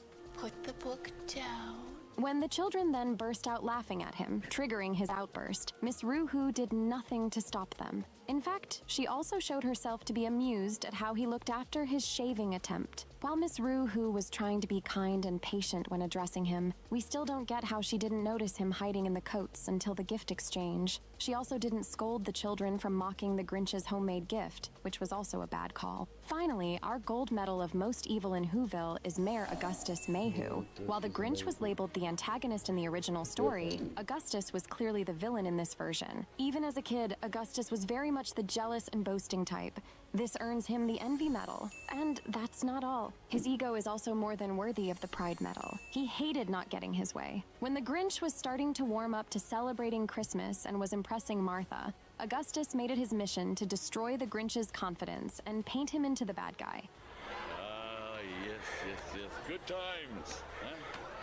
Augustus didn't feel an ounce of guilt for making another child decide to live the rest of their lives in isolation among trash. When the Grinch came back to Whoville for the festivities, Augustus decided to rub salt in the wound by choosing that moment to propose to Martha. When everything was shown to be stolen on Christmas morning, Augustus was quick to round on Cindy Lou Who, calling her out before the community. He accused her of bringing all the misfortune to the town, as though Cindy could have had any clue that the Grinch was going to rob everyone. Taking out your frustration on a child is not a classy move in the least, especially when you're meant to be a pillar of your town. Truly a scummy guy. It was incredibly satisfying to see Augustus finally called out by the Grinch and given a close shave in the process.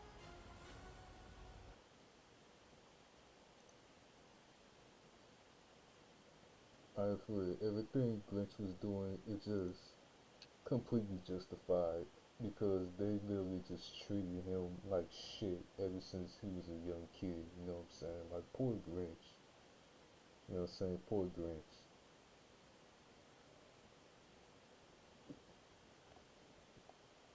Son of a nutcracker!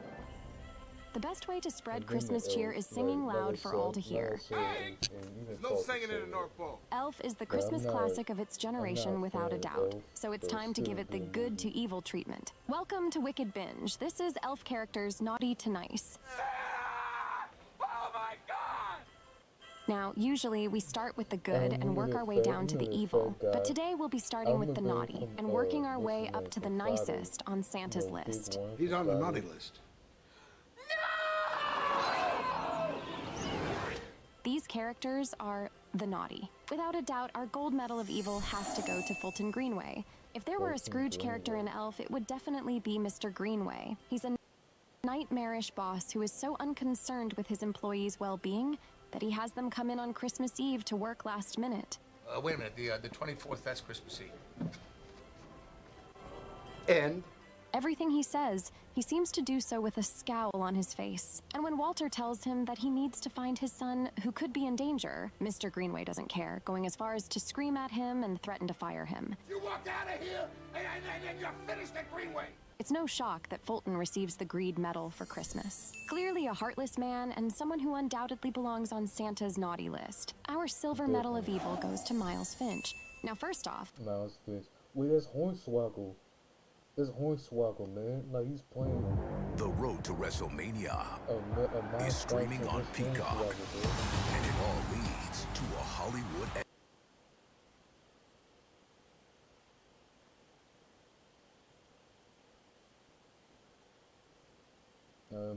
My laptop is it's just slow, bro. Like, for real.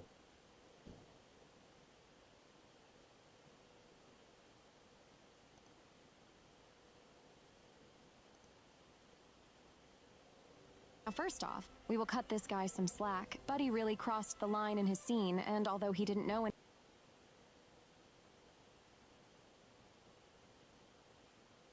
any better, it makes sense that it would bring Mr. Finch to anger. I didn't know you had elves working here. Boy, you're hilarious, my friend. Still, he earned the Wrath Medal for it. That said, even before this, he is shown to be very mean, rude, and hard to deal with. That's it. I'm gone. Making demands that are unnecessary on the phone, and even being brought to anger because he thinks he's above being put on hold. He's also very narcissistic and talks down to everyone around him during the meeting. Next, we have Gimbel's Santa. He may sit on a throne of lies, but we can cut this guy a little slack. How would you respond to Buddy's line of questioning when you're just trying to do your mall Santa job with some kids? You're a fake. I'm a fake? Yes. How'd you like to be dead? Well, not threatening to murder someone and then getting into a brutal fight would be the ideal answer. Last, we have the Gimbal's manager. He may not be the worst guy in the world, but we wouldn't want him to be our boss. After all, 6-inch ribbons are impossible. Yeah, 6-inch ribbon girls, honey. That's impossible. 6 inches. Yeah, that's him. He That's earns the Big Pride Wayne. Medal because his ego is clearly hurt when he thinks corporate sent someone in to improve his decorations. Have you seen the place? It's pretty good. Hold up. I was trying to pause this, like, bro, like, this computer just, like, oh my god. But yeah, that's Big Worm right there. Like, that's just who it is. Like, Big Worm from Friday, that's just who it is. He earns the Pride Medal because his ego is clearly hurt when he thinks corporate sent Like, that's just who it is. Like, Big Worm from Friday. It's on Elf. You know what I'm saying? Like, holy shit. someone in to improve his decorations. Have you seen the place? It's pretty good. It's a little too good. Everyone else in this movie deserves a spot on Santa's nice list. Starting with the least good, we have Walter, Buddy's dad. He's actually the character who comes the furthest, morally speaking, so we had to place him in the good section, given the fact that he went from taking back donated books from children. You're trying to make me feel bad, when in actuality, you're the one that missed the payments. But the children love the books. To quitting his high-profile job when given the ultimatum of finding his son. He's definitely made a lot of progress. Still, it took him quite a bit of effort to get past his anger issues and negative traits. How are you going to ship a bunch of children's books knowing the last page hasn't been printed? So some kid can understand what happened to a puppy and a friggin' pigeon. Ship them. He's also neglectful to the needs of his family and an overall cold person throughout the story. And the way he told Buddy he didn't care that he was his son was pretty heartbreaking. I don't care that you're an elf. I don't care that you're nuts. I don't care that you're my son. Get out of my life, now! But luckily, despite his anger, he did reveal he had a heart, and Buddy was able to fix his dad's negative ways with a little bit of Christmas spirit. You're my son, and I love you. Next, we have Ming Ming. It's true Ming Ming was very annoyed by Buddy's inability to make toys, and he did accidentally spill the beans that Buddy was actually a human. He hasn't figured out he's a human by now. I don't think he ever will. But he meant no harm. And he was also nice enough to lead the workshop in telling Buddy that he had his own special talents as well. You're not a cotton-headed ninny-muggins. You're just special.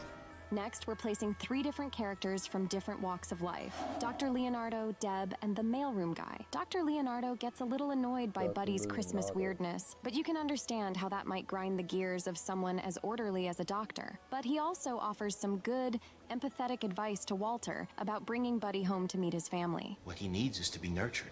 As for Buddy's new friend in the mailroom, this guy may not be the best employee, and he may be on parole, but he's good-natured enough to accept Buddy's strangeness, and he's clearly open to the Christmas cheer that Buddy brings. Deb seems to be a very positive and friendly person in every scene she's in, which must be tough to maintain when your boss is as grumpy as Walter is. We have another 2 characters spot next, Mr. Narwhal and Leon the Snowman. They're meant to be a throwback to the Christmas-themed critters and characters in those classic Christmas stop-motion movies. Both Mr. Narwhal and Leon the Snowman are very nice to Buddy. Leon sends him off with positive vibes, and Mr. Narwhal makes sure to offer him a friendly goodbye.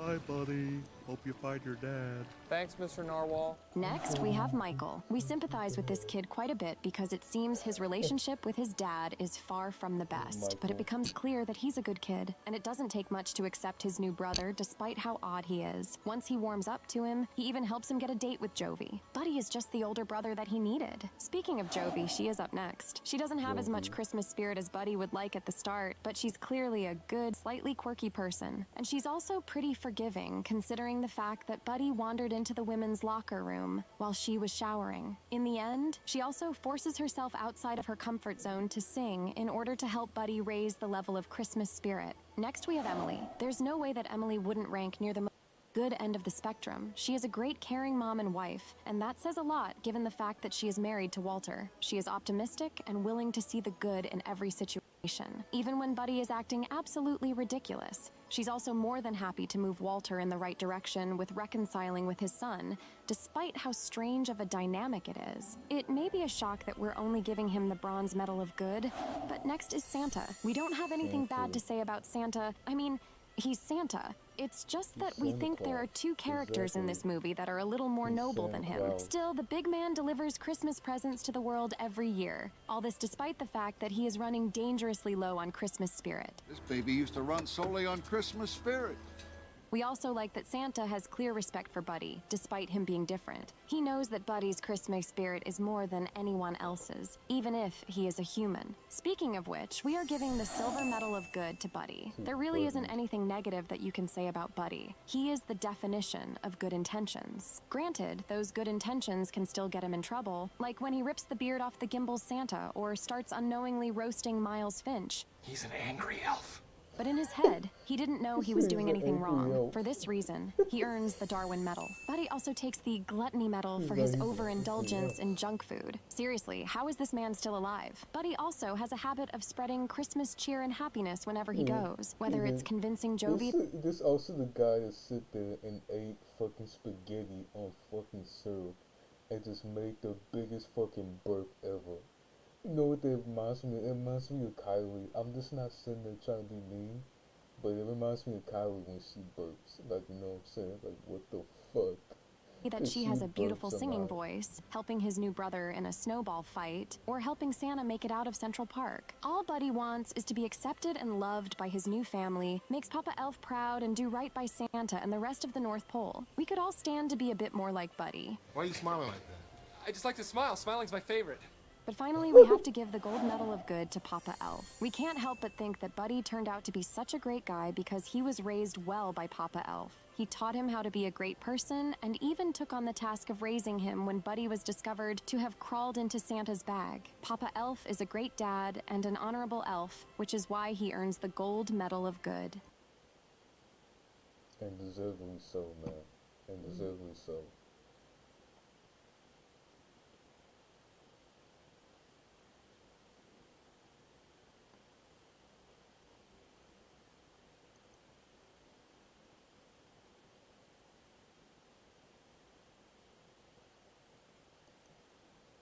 But yeah, that's all for these type of videos, you know what I'm saying? But all I have to say is this, bro.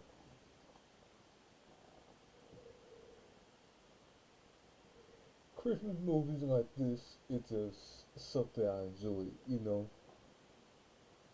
I mean, Elf I'm not a big fan of, but it's still a good movie. And not only that, man, we had we had the Grinch, and then we also had Home Alone. You know what I'm saying? So I don't know, man, but it's just something that I really enjoy so much. So yeah, bro. But yeah, that's just all I had. That's all I really have to say about that. That's all I had to say about that. So I don't know, but hold it. I'll be back as well. I gotta give me something to drink, and then after that, we're gonna react to Laura's TikTok video for a little bit, and maybe for a little bit or for a little while or something. I don't know. We're gonna react to Laura's TikTok videos. So.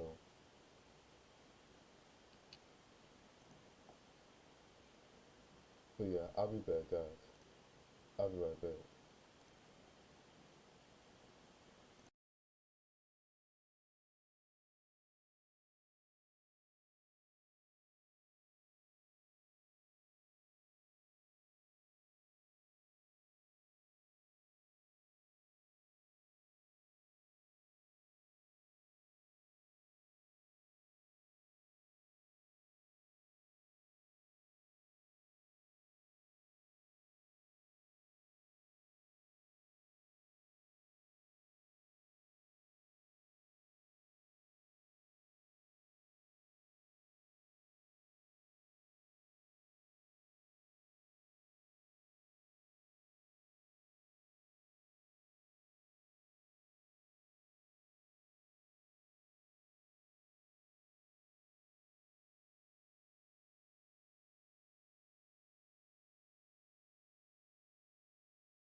bad guys.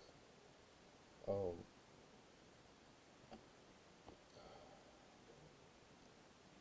let's go react to, I already got me some water. So,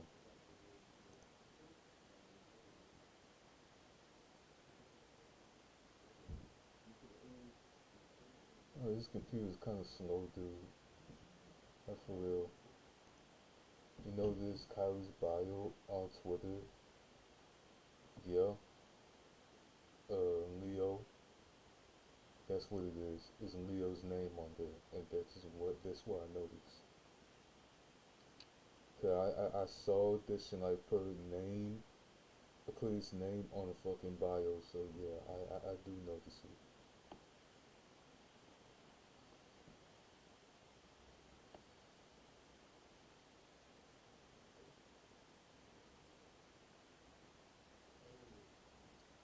It's like going in like circles. Sometimes it takes people sometimes to realize things aren't meant to be.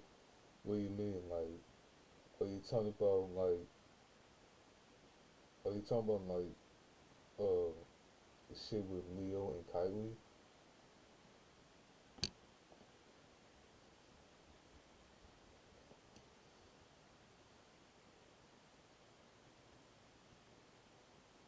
Or are you talking about something else?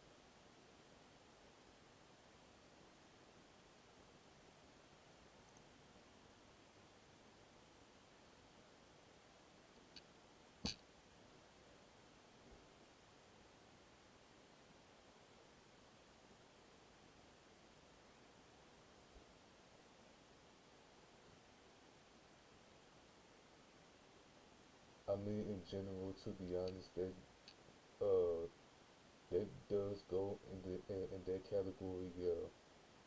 I mean, like that's just what it is, dude. Like, it is really childish. Like, before I react to her video, I'm gonna say this. It's just really childish for to unfollow them and just put them back on the body. It just unfollow them for like probably a few, like I would say maybe a week or a couple weeks, and then all of a sudden you just follow them back. Like, I don't know what's going on between them two. I mean, I understand it's none of my business, but I just don't know what the fuck is going on between Kylie and Leo. But Jesus Christ, it's just a bit. It's no offense to Kylie, okay? It's no disrespect to him, but it's just a bit childish. You know what I'm saying? And I remember you said that corpus as well, so I don't know.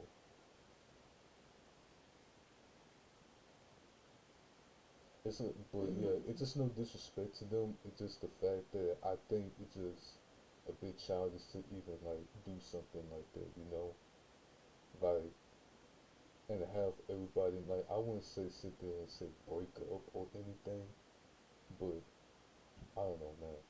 It just I just don't like the fact that they kept on doing that.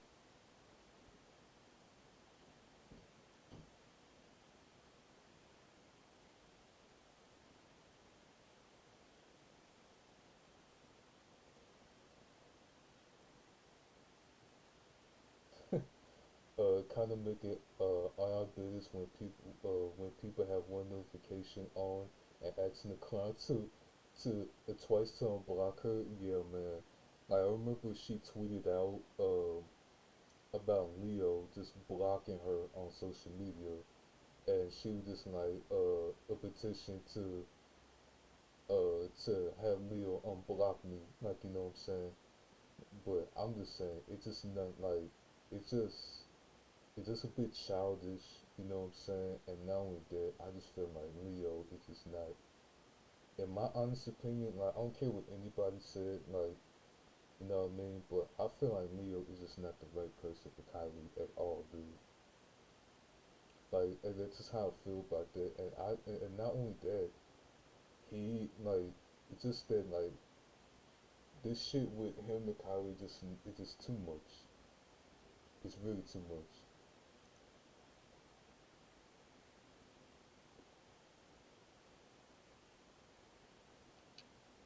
This is not me trying to start drama with anybody or starting to like, trying to, being like, oh, what I'm saying, oh, he sucks and all that. No, I'm not trying to sit here and say that. I'm just stating my opinion and just trying to state the facts, you know what I'm saying? A long distance relationship works when they're state to state, but it makes it even harder who's farther than that. That I agree to. Because like imagine if you like in love with somebody else from you from America, right? And then you in love with somebody else from another country, like from the UK or Germany or Japan or something. Like imagine that. Like it's just kind of hard to even, what I'm saying? It's kind of hard to even make it a little bit easy because one person doesn't want to like, say you can hear like one person that will love to move to another country and all this shit, you know what I'm saying?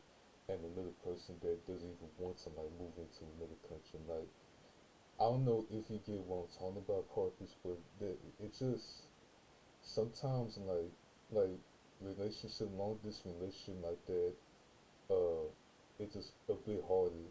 But it just depends like if a person wants to like move out, like wants to like visit or move out to another country, you know what I'm saying? It just depends on that, you know what I mean?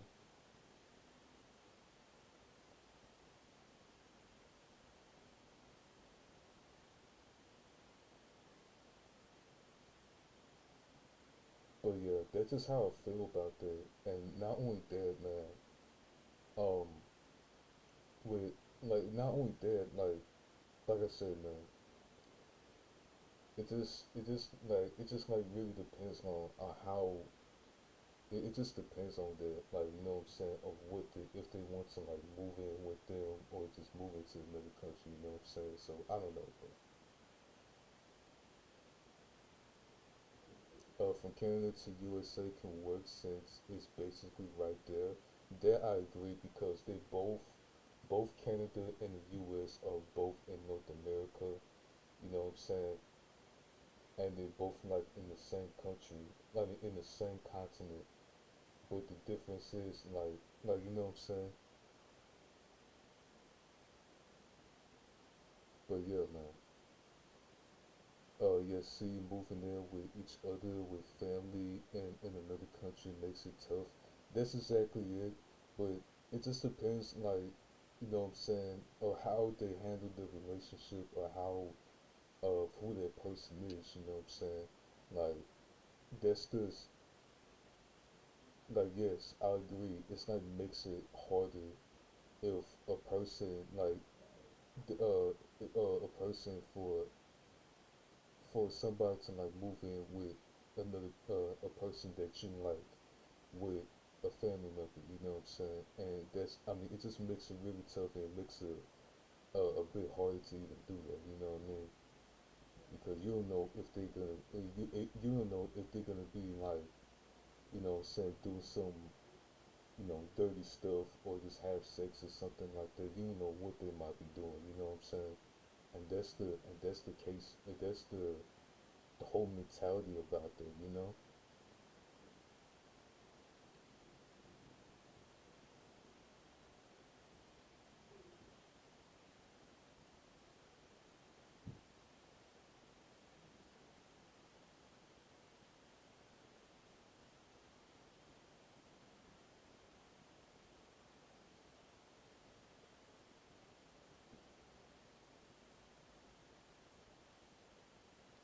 Dominic said he wants to date a girl from Finland and move there with her. I never said any of that. Like, what the fuck are you talking about? I never said that I want to move anywhere. Like, what the fuck? Like, what the hell, bro?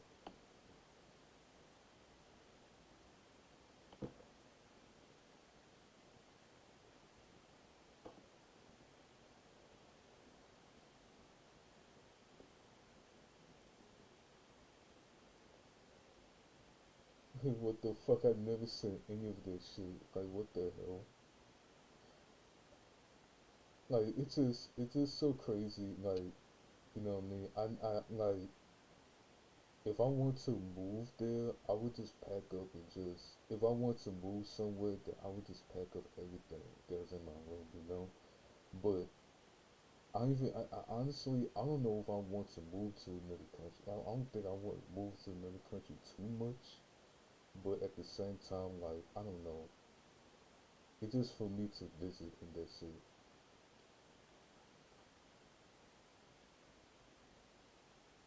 The thing is, like, the best thing, well, the best as I would say is that I don't know what to think about it. You know what I'm saying? I still know what to think about it. It's kind of complicated. You know what I'm saying? But I don't know, bro.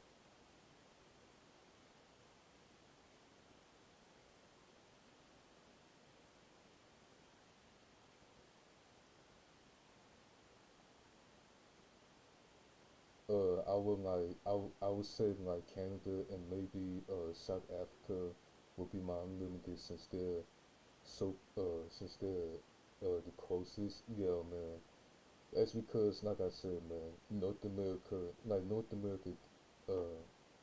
uh, Canada and U.S. and the United States are like in the same continent, and not only that, yes, I would say South Africa, South America is also in the same in the same continent as North America. You know what I'm saying? And yes, they are close to each other. So yeah, I agree with that one too. Since it's like that, you know what I mean?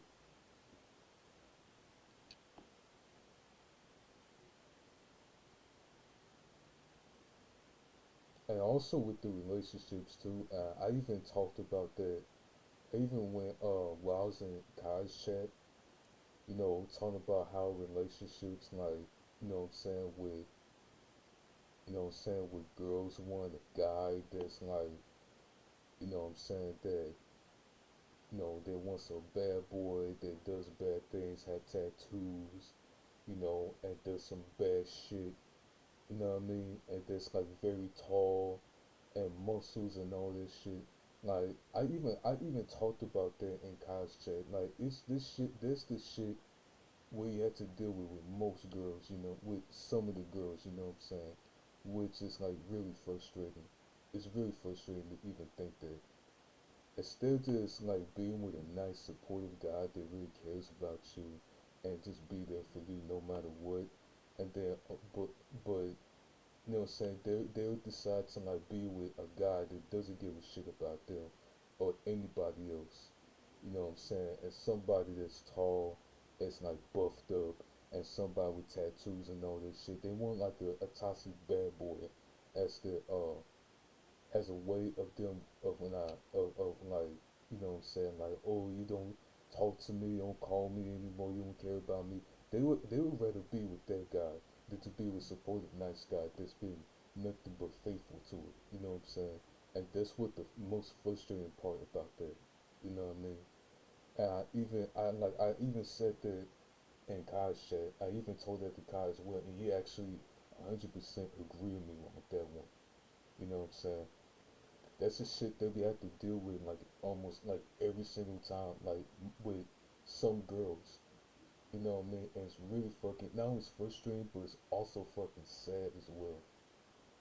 It's also fucking sad that then all of a sudden, whenever that toxic bad boy doesn't want to be with them anymore, they want to come to us nice guys and tell them, oh, you're right. I mean, I should have just listened to you and all this shit.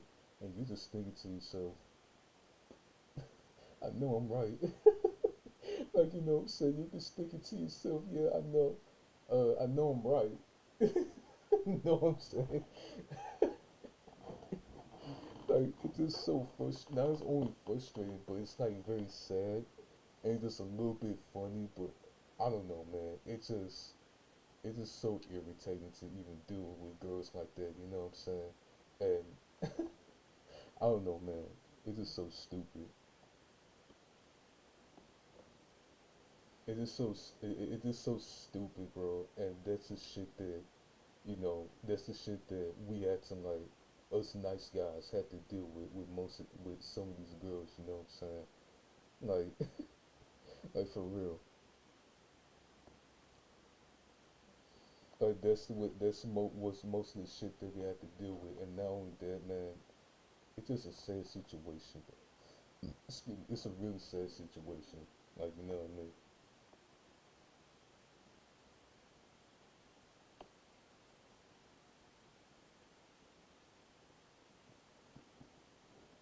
And what else I was gonna say? What else I was gonna say? I'm not. I don't know what else to say, bro. But that's just how it is, bro. Like, and even with nowadays, when most relationships nowadays don't even last long. You know what I mean? Like me, I never had a girlfriend in my life. I never did. I never had a girlfriend in my life. I never like, you know what I'm saying? I never had a girlfriend in my life, but I already know, like, seeing in these movies and, you know, and couples themselves, like, you know, saying going through breakups and going through the fucking toxic relationships, seeing that shit, I've known how it is, bro. Like, I still want my relationship to be, like, very toxic and very, you know, saying awful for me, you know what I'm saying? Like, I still want my relationship to be like that. I never want that for myself.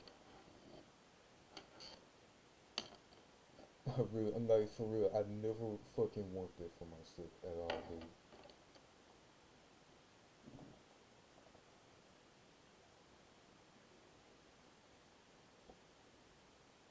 Dominic got him like 3 or 4 girlfriends. The big pimp is just shut the fuck up, bro. Like, I'm not, like, what the fuck? Like, I never had a girlfriend. Like, what the hell?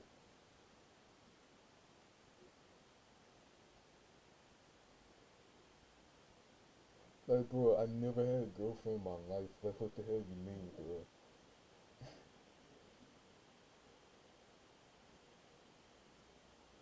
But yeah, just really just struggling and just, you know, frustrating to deal with girls that, you know, want a guy that's like toxic and wants like a bad boy. Like, you know what I'm saying? Like, it is frustrating to deal with that shit. And that's something that literally boggles my mind. When a girl just sitting there wants a guy like that, you know what I'm saying?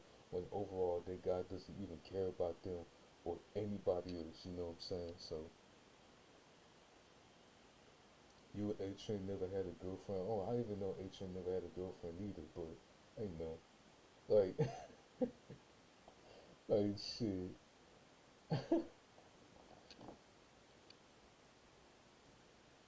Because I remember one time, like, when I was in Kai's chat, it was this guy named Deadpool who was, like, dealing with a breakup with this girl that, you know, broke up with him and just, like, choosing a fucking guy, a bad boy toxic guy over, you know, over him. You know what I'm saying? Like, it's just really sad. I feel really bad for him, like, when he was, like, explaining everything to us to the point where for, like, 1 hour, like, Kai was literally talking about, what's her name? Talking about the relation, just, going through a breakup with her, you know what I'm saying? Like, it's just really sad to the point where I just literally just feel really bad for her, like, you know what I'm saying? So, I don't know. Like, I shoot your shot at regular girls, man, like, bro, like, I don't know, bro. I don't know, man. I don't know. All I know is that that's the shit that we have to deal with girls like that, you know what I'm saying? So, it's just so ridiculous, man. But yeah,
It's good that's just one a nice man. I guess some are shallow, but some would just are just simply as are simply somewhat are just wait, what you say? It just goes that they're waiting for a nice man. I get that some are shallow, but there's some who are just simple as we are. Like, yeah. Like that's just the thing about this. Like, that's just like most of these, like some women, some of these girls, like that. If they want like a nice guy in their life, don't care about money and don't care about a guy with that's like too rich or somebody that's like bad boy shit. I respect them for that. But if you're like using that, and you know the fucked up part about this is that when a girl be with a nice guy, right, and they sit here when a girl be with a nice guy, right, and then literally break up with him just to get with a bad boy toxic guy that don't even give a shit about them. That's just like the real fucked up part that about that, because you've been nothing but really nice to her. You've been nothing but very faithful to her and all this shit, but you just like sit there and be with a guy that's like an awful person that that's very toxic and just don't even give a shit about anything but himself. You know what I'm saying? Like that's the type of person that's just really a fucked up thing to even think about. You know what I'm saying? It's really fucked up, and I don't know, man. It's just so sad to even deal with this shit. You know, and that the shit that I really hate so much as well.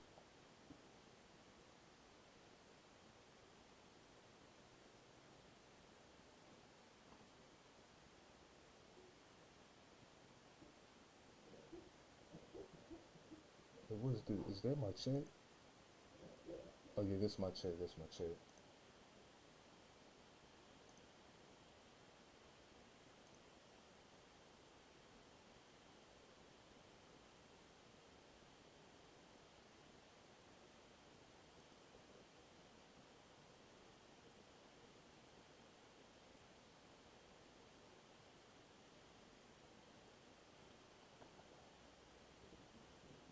Hold up.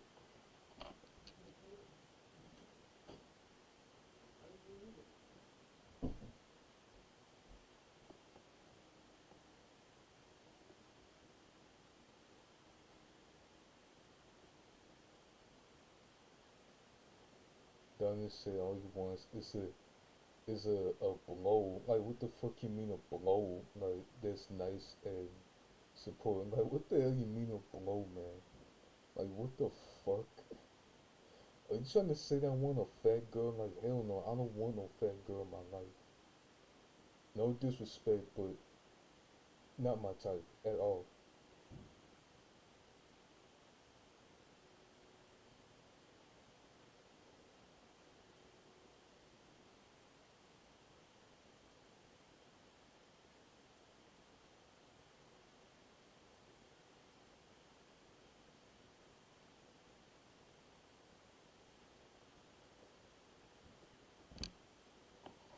BBW, what the fuck? What the fuck that stands for?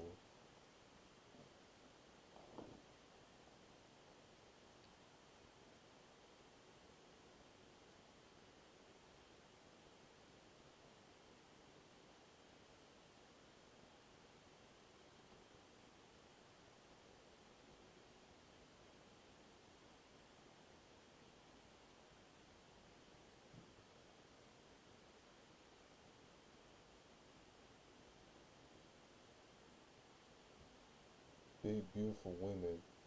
Bro, I know what you gonna sit there. I know what you're sitting there talking about. Like, don't fucking, don't fucking violate me with that. Like, don't violate me with that. Like, what the hell? Like, nah.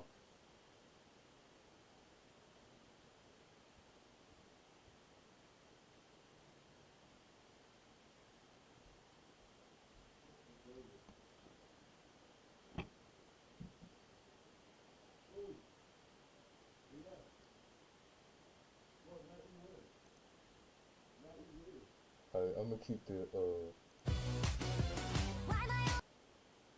I'm gonna keep this muted just because of copyright, and I don't want my stream to get blocked, just like the last one, because my friend Kyle was like playing the Back in Black song on stream while I was reacting to it, coming back to streaming. So yeah, man.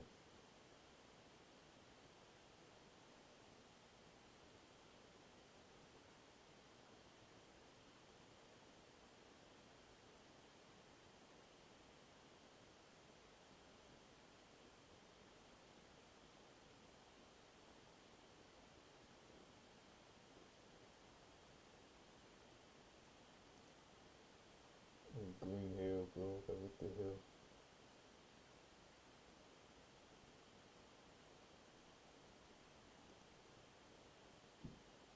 Hold up.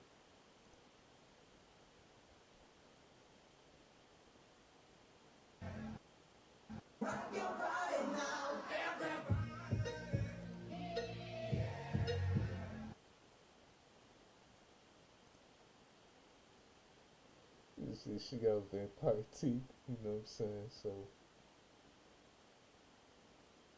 like, she went to the dentist and got her some vampire teeth, like, you know what I'm saying? It's why, it's like I call her the vampire girl, like, you know, saying some vampire diaries and shit. But, yeah.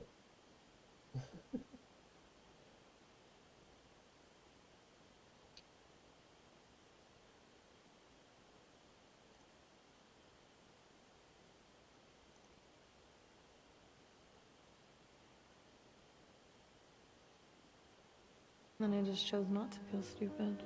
90% of life is confidence. Feel stupid? What? Everyone feels stupid. Who cares? You feel stupid? Yeah, I did. And then I just chose not to feel stupid. 90% of life is confidence. The thing about confidence is no one knows if it's real or not.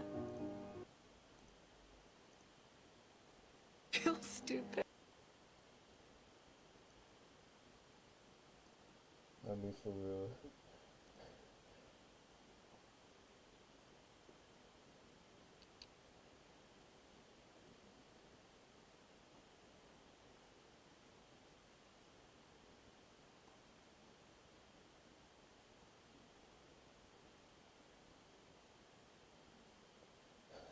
Like, what the hell?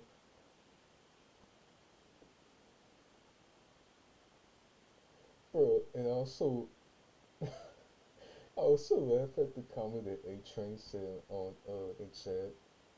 He said something like he's showing this girl down this telling this girl why and dirty down, man, dude. That that comment made me laugh, dude, like for real. Actually this comment was so hilarious, bro, like for real. I remember he said that in chat. It was so funny. And it was kind of funny, bro.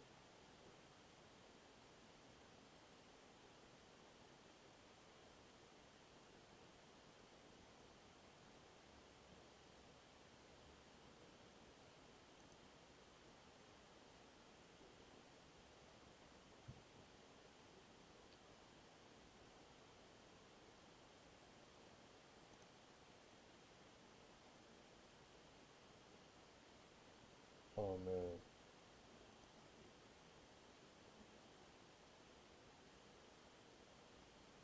Yeah, I just muted the fucking the music or the song because I don't want to get a copyright. But listen, I probably would stream on Twitch when I get a PC. You know what I'm saying? That's so like I don't have to like react to her every time. Like I could just like play some games on the PC with my face cam. You know what I'm saying? While I'm streaming on my PC. You know what I'm saying? But yeah, I'm very excited to get a PC on my birthday, man. Like I'm very excited for that. And not only that, I can't wait to like play some different games on not only Steam but also play different game, like play some games on Steam. You know what I'm saying? Party Animal or Lethal Company. You know what I'm saying? I want to play that with Lethal Company, Party Animal, CS:GO. You know what I'm saying? I mean, yes, I could play some games on a laptop, but the reason why I'm not is because every single time I play the games on the laptop, the laptop goes extremely slow. That's the reason why I couldn't play any games on the laptop, just because of how slow my computer is when it comes to like playing video games, especially when I'm streaming. So that's why I don't. That's why I'm not playing on the laptop or anything. So yeah, man.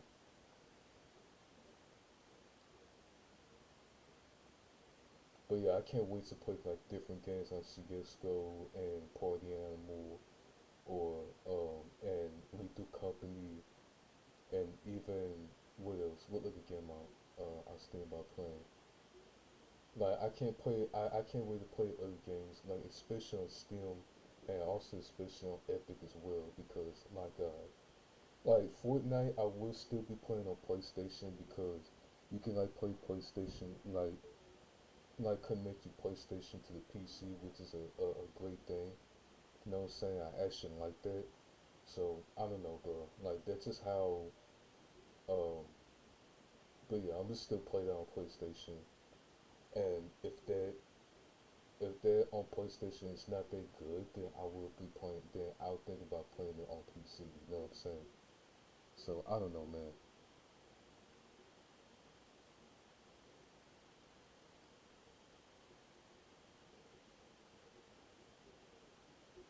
But I'm gonna get a PC with like that's like extremely fast, like at 240 hertz. It's a PC that I should be getting. You know what I'm saying? And not only that, I may get a new camera and a new microphone. Mostly a new microphone because this microphone, I don't know, this microphone just, I mean, it's okay, but it's just not it for me. You know what I'm saying?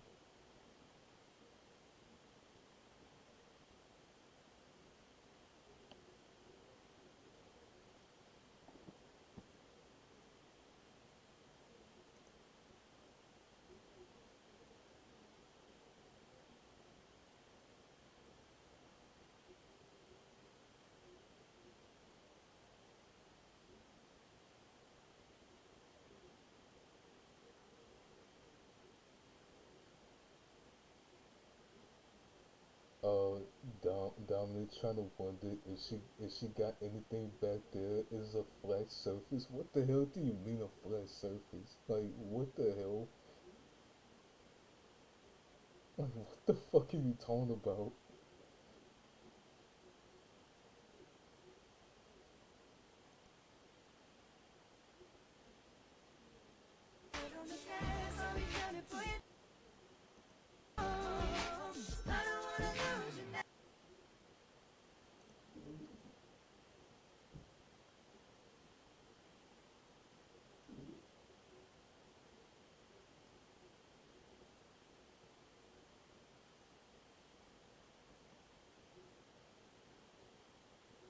Uh, oh yeah, and then her mom has a TikTok account too.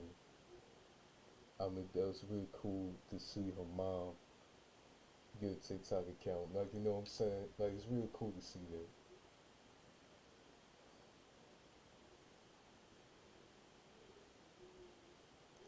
Like, what the fuck? I can't go to her account. What the hell?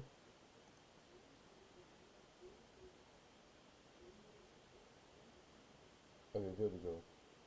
Oh, oh, no.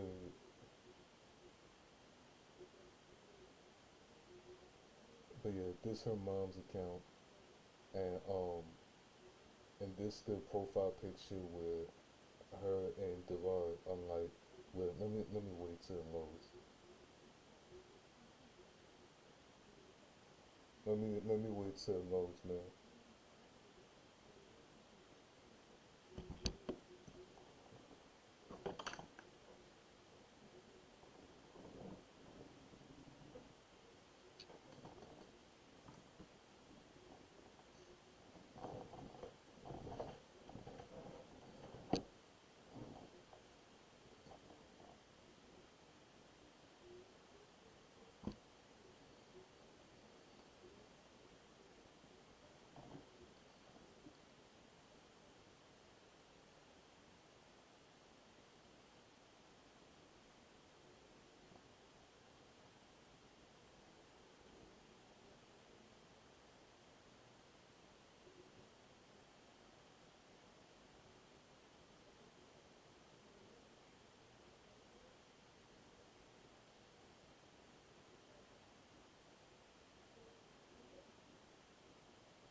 Alright, well, there's her mom's account, you know what I'm saying? Her mom's TikTok account. Honestly, I kinda didn't expect it, but at the same time I did because her mom also have a Instagram account, so I don't know.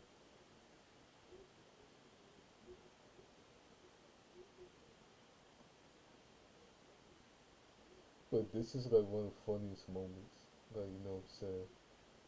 And her fucking laugh too, like, I like Dolores' laugh, man.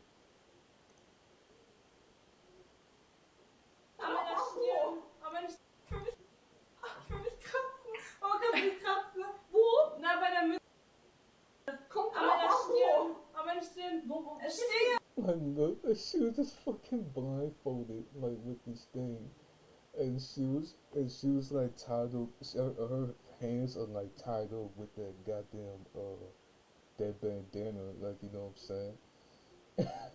It was so funny, but it was like before that, bro, she was just all up like this because she was black. She was like all like this. And she just almost about to touch her, and then all of a sudden Dolores just fell on her fucking knees, like, what the fuck?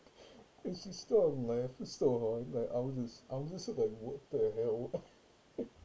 Like, that's one of my favorite parts of the stream when she did that. Like, it was so funny. So.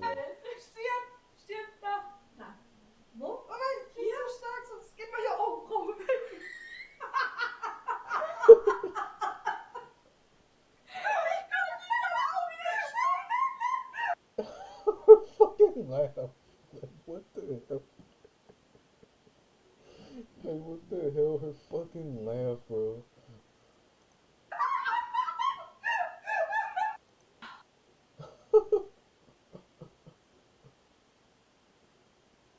Like, what the hell, bro? It's like one of the funniest parts, like, for real. But I think the one before that is like pretty funny too. And then this is Dolores' dad. This is her dad. Yes. This one's kind of funny as well. Yes, woo! This one's kind of funny, but you know. He's just doing this. Was that it? Hey! Just get mine. What the fuck, bro? But yeah, this is Dolores' mom's TikTok account. You know what I'm saying? I kind of did not expect it, but at the same time I did. So it was just like very complicated to even think that she would like that her mom would like make a TikTok account, you know. I know she has like an Instagram account, you know what I'm saying, which I followed her in, but I didn't expect her that much to like make a TikTok account, like, you know what I'm saying, especially with these first two clips, you know what I mean? But yeah, but yeah, but yeah, man. Yeah, these clips are like pretty funny, like for real. But I don't know.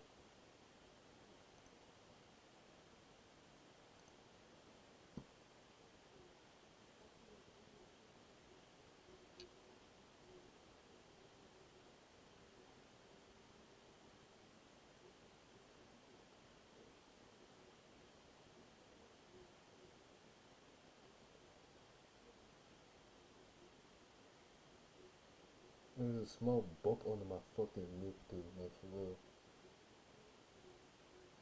I might as well pop in later, but right now, I'm just trying to entertain my audience and my friends as well.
But let me see how long I stream. Wait. Oh yeah, I'm at 2 hours now. But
oh yeah, and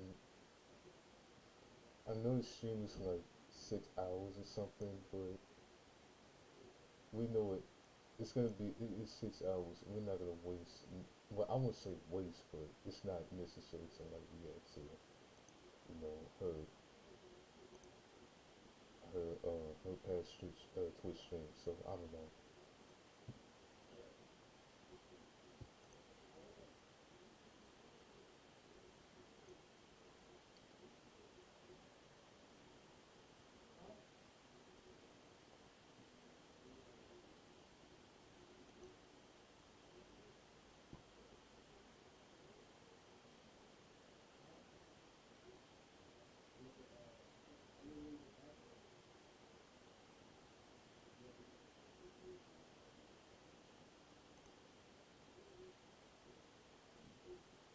But yeah, I'll show you. I'll show you how the cookies hit.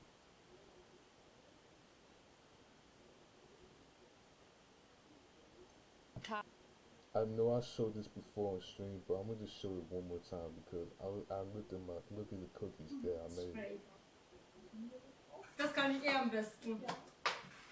I look at the cookies that I made earlier while I was at my auntie's house. Ja.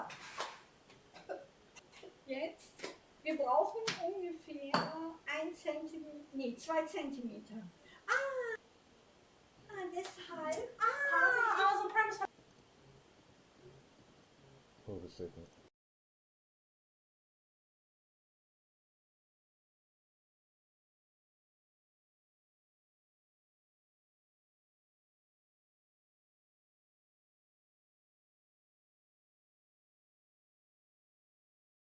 Gibt es noch irgendeins, was du... Ich glaube, weniger ist mehr. Ja, auf jeden Fall. Das kenne ich aber nicht. Hm. Hier, gelb und grün für dich.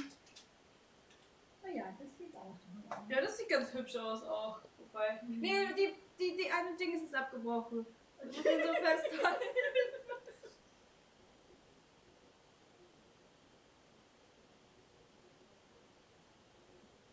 Yeah, I'm Nee, trying to look der at the hübscheste cookies Keks. Der that hübscheste Keks. they made. So, You know what I'm saying? I'm trying to look at that. ich zeige euch jetzt, die Vanillekipferl schmecken übrigens richtig, richtig lecker. Ja?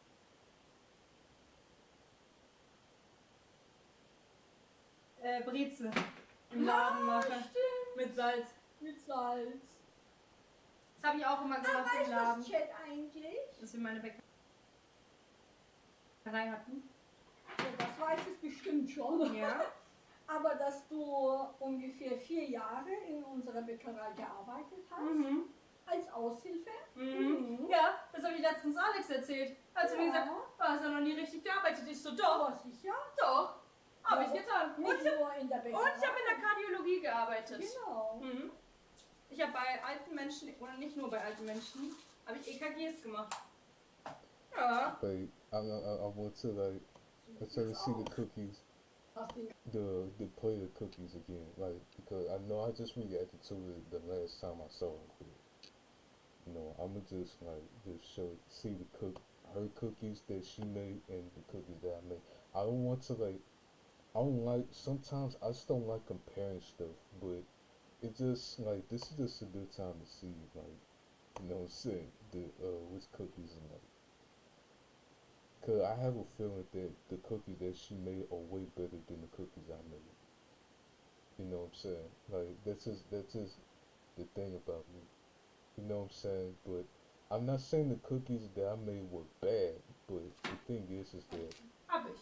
you know, I think she like made better So, cookies than I did. Dann sind wir fast Yeah, fertig, I oder? made way better cookies than I did. Oh, ich habe gar keine Lust, die Küche dann noch aufzuräumen. Es sieht wahnsinnig schlimm aus hier. Ja, da sind wir, glaube ich, 2 Stunden hier von auf. Das ist Hab Play gepostet. ein Plätzchen. Ja.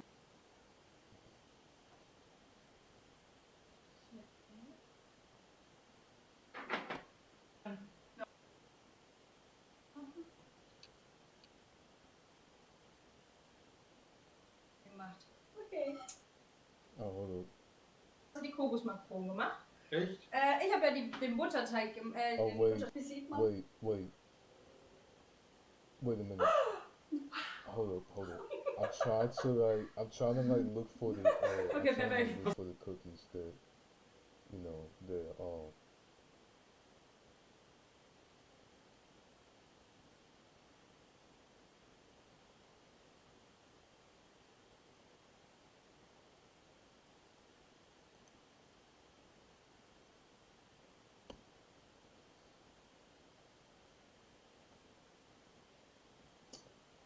what is it? I'm trying to find it. I was trying to find the one where she showed the. Oh, there it is. There it is. I think that's the one, isn't it? Yeah, that's the one. That's the one. So let's see. This is the cookies that she made. She made this one blue. You know what I'm saying? She made all this. She made these blue and whites. You know what I'm saying? I made my cookies. All these cookies green, except for this one, because this one is white, but it has like a little bit of green out there.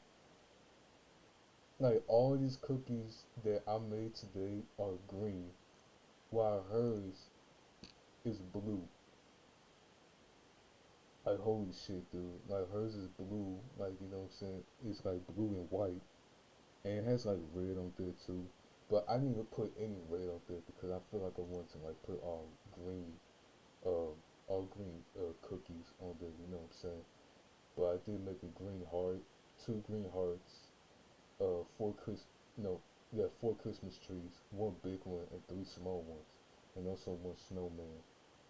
And the reason why I made like 3 of them, because we had like a small, like a rectangle cookies like they bake, because because they baked the chocolate cookies before we even came in, and just put them in the plastic there so we can like for cookies each that we can like make our own cookies. You know what I'm saying? Especially with these things that we can where you can like use the shape of things so you can like put cookies like you can like shape up the cookie like that, like you know what I'm saying, just like these. This is what I did today. That's what I literally did today. And not only that, dude, I think like I said in the tweet, I think I did a decent job with these cookies. But the thing is, man, like I don't like compare things that much. But if we had to sit there and say that who made the better cookies, I'ma have to say the Lord made the better cookies than I do. You know what I'm saying? Hers is like blue and red and white, while most of my most of my most of my cookies are green. You know what I'm saying? And it has like red on there just because like I was making the ornaments for the Christmas tree, and also the uh white string as the way of me just using the what's it called? I did like I was saying probably Christmas lights or something, like I don't know, dude. But like I said, this one are like perfect. This one's alright. This one is just okay. These are just okay. But these two are like the worst looking cookies I've ever seen. Worst looking cookies I've ever made. While Delora like have like way better design, way better looking cookies than I do. Even with the star look like happy star. But I'm just saying. Das Kindermal-Dings, das ist einfach. I even made fun. I even like joked around with this star cookie.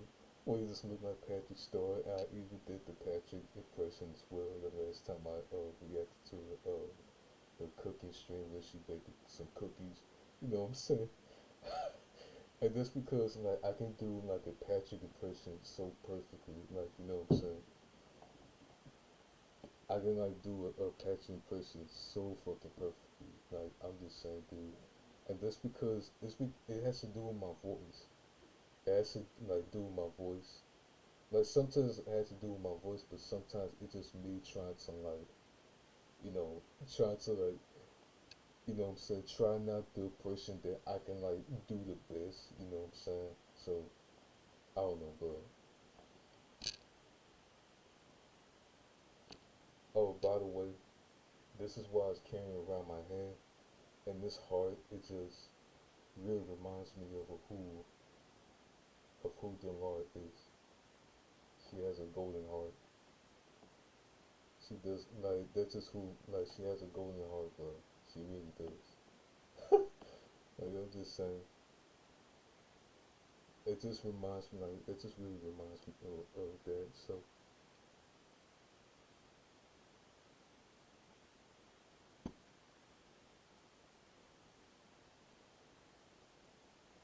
but yeah, if we like talking about who I think had the like better cookies, I think the Lord has the better ones, the better cookies than I do, because mine I have two of the worst looking cookies right here.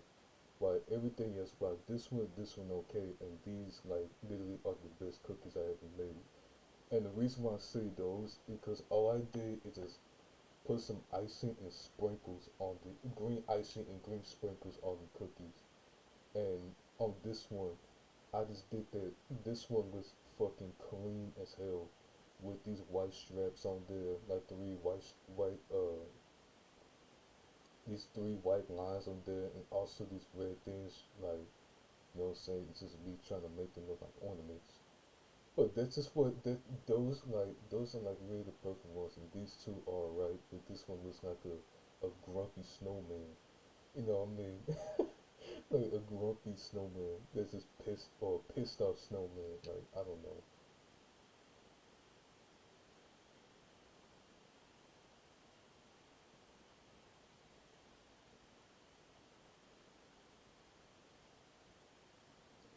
But yeah,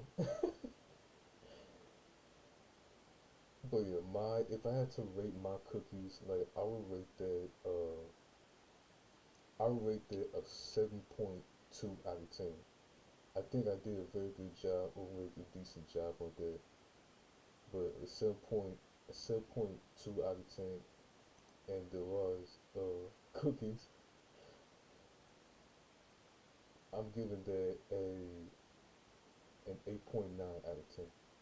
That's just why I'm giving it 8.9 out of 10, like close to being a 9. Actually, no, I'm giving it a 9 out of 10. Fuck that shit. But I don't know, dude.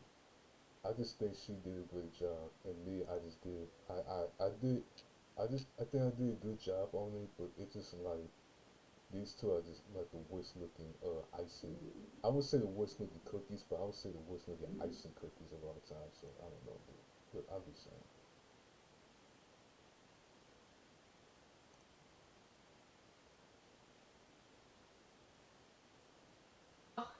Ein Klecks.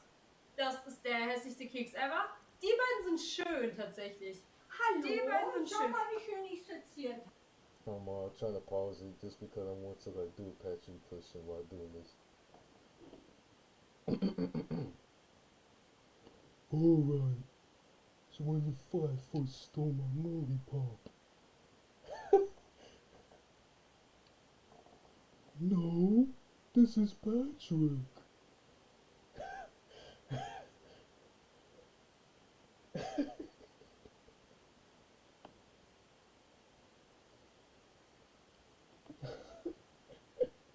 Wait, what the fuck? Wait, one more. Is mayonnaise an instrument?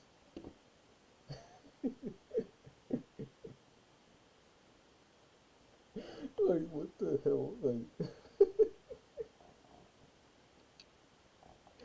like, I did that last time. I feel like doing it again. Like, I'm not gonna lie to you. I wanted to do it again. I wanted to do it again. Wait, who's like? I was trying to see what's blowing up on my phone, but yeah, I wanted to do that, like for real. I wanted to do that. Oh wait, let me think of another Patrick impression. Like I'm gonna do one more. Okay, one more.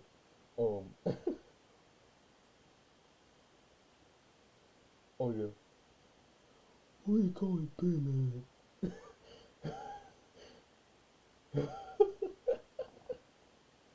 Like Jesus Christ. What do you call it, Ben? He's like, what do you call it, Ben?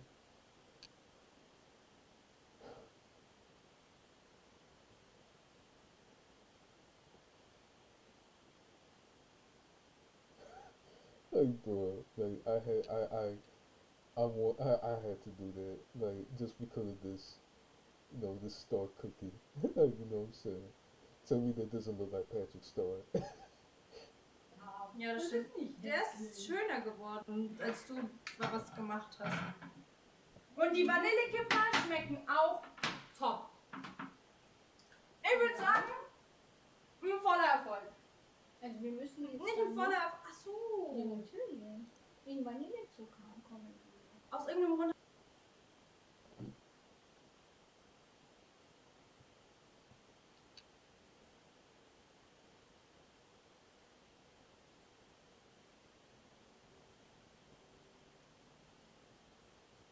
But like, it's just pretty funny to even think that, Ist das völlig an mir vorbeigegangen, dass da noch irgendwas fehlt. But yeah,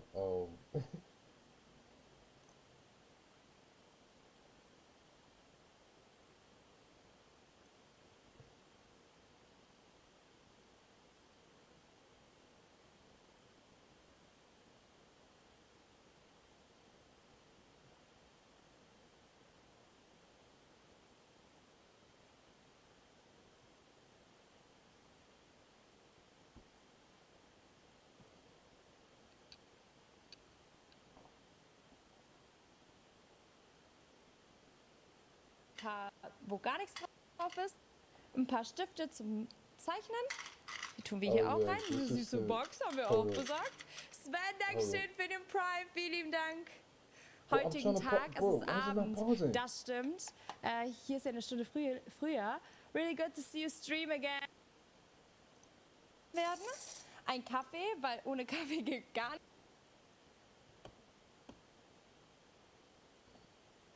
But yeah, this is stream where she like made like 3 pillows.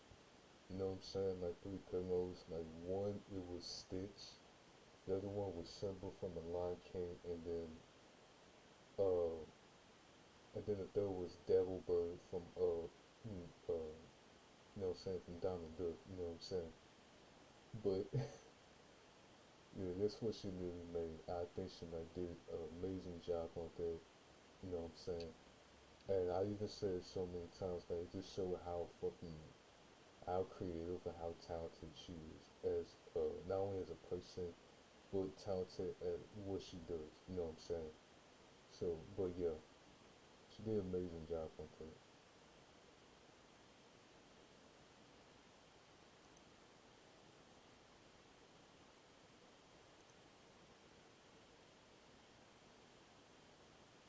Hey, look what she, hold up. Das ist der Cashpreis. I even said on chat like she could do a bumpy ride dance with these pillows, man. Like for real, that'll be like what the hell. But yeah, this is what she made. Like she made a Stitch pillow, and then she made a Simba pillow where she kind of struggled hard on it, but still she did a great job on it.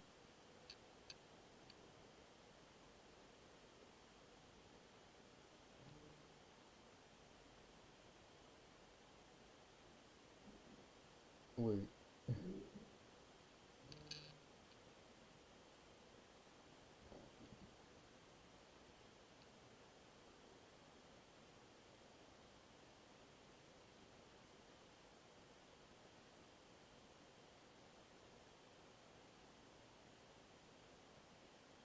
Alright, let me see,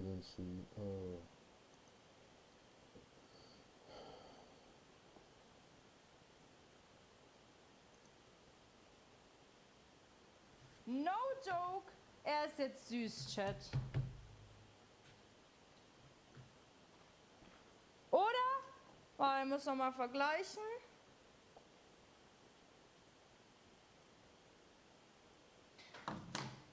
So.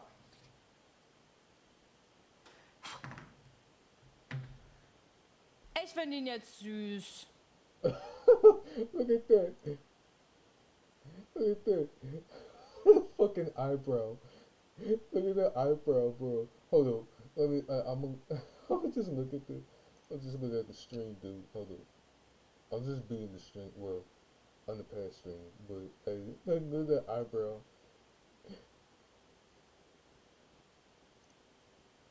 Oh, come on, get in the fucking stream, dude. Like this computer's kind of slow.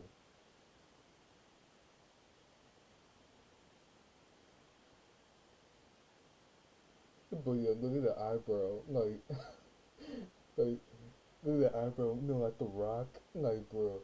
Wait, what the hell?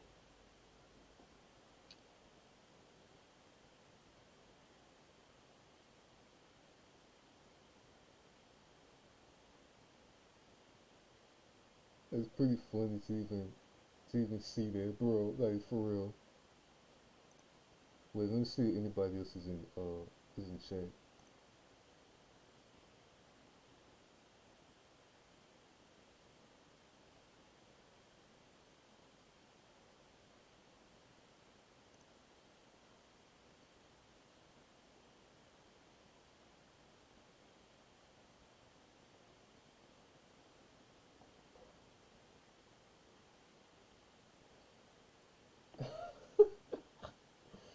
Oh my god. So I was trying to see if anybody else is in or was typing chat because sometimes it's like it be like delayed a little bit. So I don't know, bro. Like to the point where I just don't see anybody in my chat. Like see anyone else in my chat. You know? That's why I was checking for.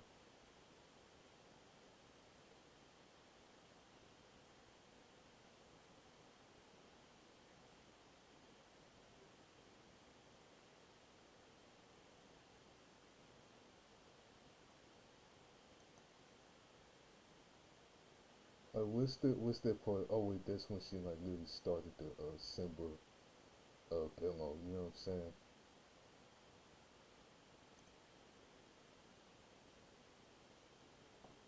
Even though she was struggling a little bit, but she still did a great job. She still did a great job. You know what I'm saying?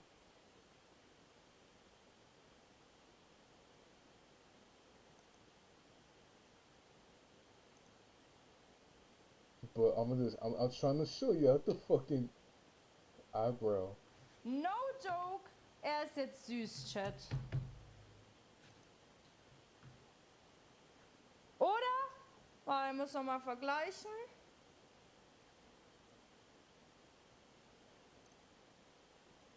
Oh my god, bro.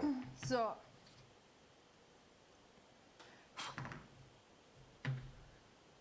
Ich finde ihn jetzt süß. Bro, pause. What the fuck?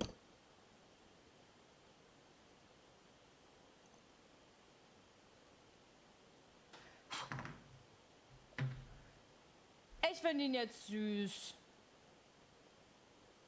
Look at the eyebrow. Like, look at the eyebrow.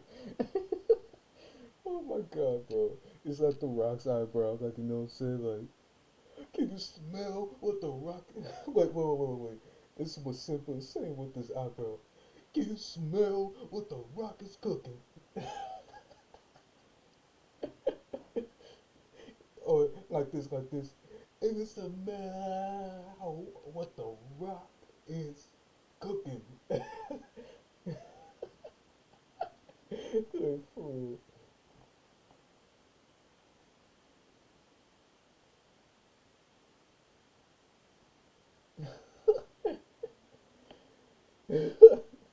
Like, for real. That's what this thing say. Like, you know what I'm saying? It's like the Rock's eyebrow, bro. Like, this is it's pretty funny, but still, all jokes aside, she did amazing on that. Like, for real.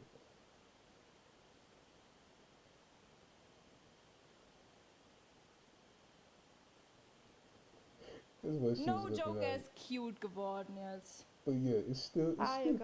It's still cute. It still looks fantastic. You can even But face yourself. all jokes aside, bro. All jokes aside. Er sieht aus, als ob er ein bisschen wenig Schlaf hat, aber ja.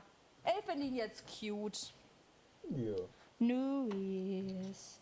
Thinking, what the hell? I don't wanna break a thread, a needle trying to stitch you, but I can't. Noch ein bisschen verkatert? Nein, der ist jetzt süß. Der ist jetzt süß. Had a feeling that you never felt it. I always knew that you were too damn selfish. Don't know why I looked the way. I wanted you to change it. Shouldn't love me, but I couldn't help it. Always knew that you were too damn selfish. So. So. Hier unten noch.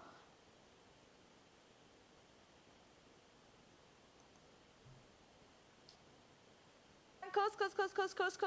VOD kann nur lustig werden. Shit. Um was geht's in diesem Lied? Oder will ich das nicht wissen? Was? Ja. Der Charakter. Ja. Es ist ja noch Zeit, Chat.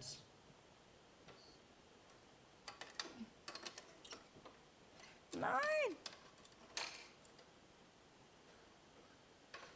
Stop spinning.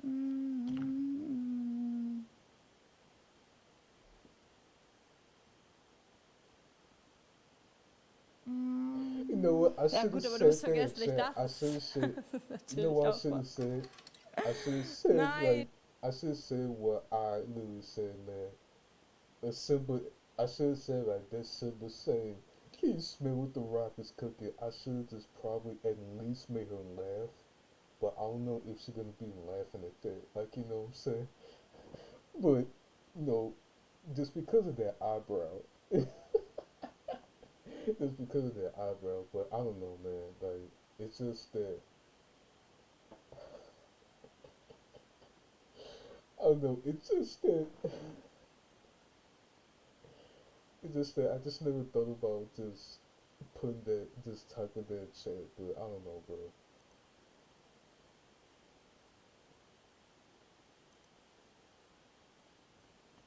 It's the rock. It's like the rock.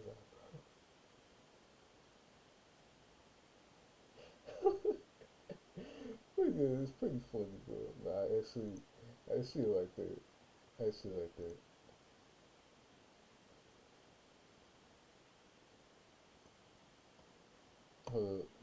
Let me forward to that pillow.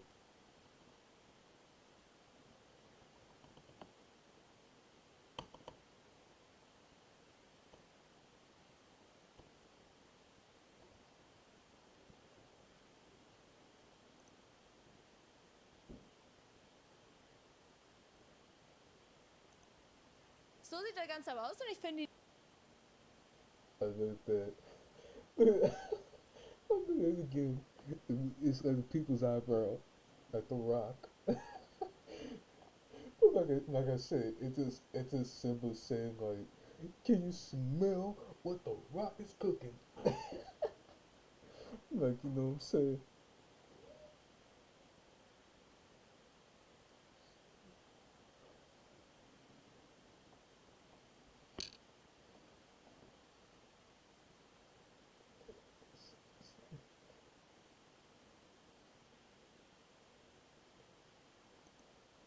It's just simple as you know that eyebrow, like it's just simple being like for real, man. It's just like simple, just say this that rock catchphrase, like you know what I'm saying, like for real.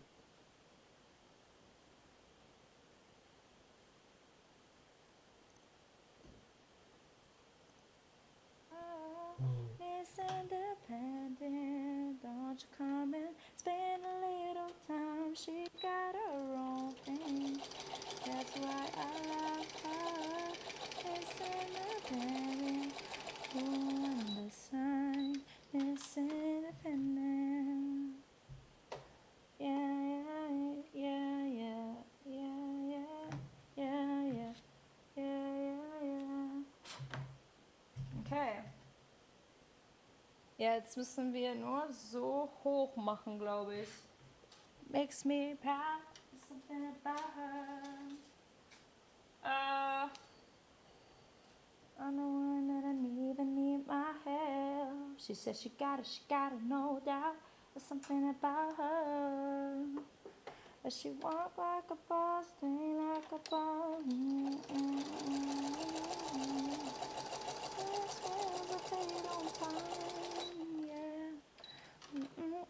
Boss, only a boss, and that's him to give us. What's on my mind? She got her own thing. That's why I love her. Oh yeah, she was saying like it's because she was like Won't you come and know spend listening a to little music. You know what I'm time? saying? She was listening to music on Okay. Spotify while doing this shit. Standing Like what on normal the a human would shine, do. Miss You know what I mean? Independent. Anything you say, oh worry, I got it. She does have a Okay, beautiful voice. I guess we're done. She does have a beautiful voice. My heart been no about it. Like look at this Dagglebird. You know what I'm saying? That's Dagglebird the duck.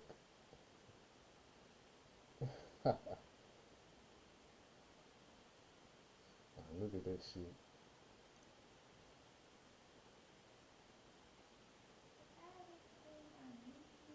Oh, nee, eine Kleinigkeit noch. Und zwar fehlt hier noch ein kleiner Strich für die Gläser. Damit man die auseinanderhalten kann. Okay. Was sagt ihr? It's done. Ich finde, es ist echt schön geworden. Time she got a wrong thing. That's why I love her.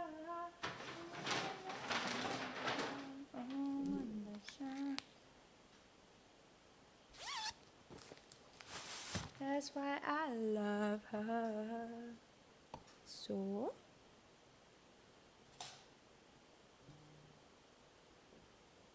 Sehr schön geworden, Dankeschön.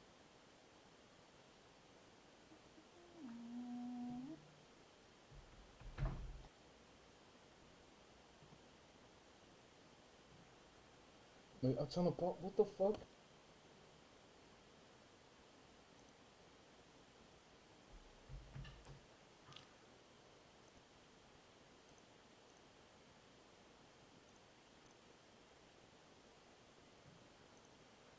Oh my god, bro! Why I can't pause it? Like, dude, this is just.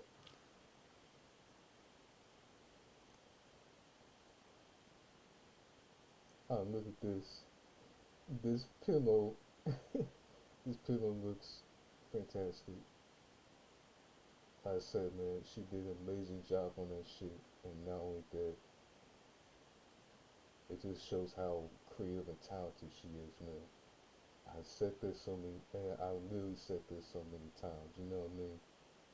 It just shows that, you know what I'm saying? It really shows that, like, every fucking time, and she never fails to deliver anything like that, you know? Especially the dancing, especially, cooking, you know what I'm saying? And especially things like this. And not only that, it's other things she really knows how to design. She knows how to design clothes. She knows how to design this type of stuff. And she can cook and bake a cake, you know what I mean? She is that damn talented. And I've never, you know, so I've never seen anybody else that's like this talented than Demara. Like, for real, man. It's like she knows how to do anything.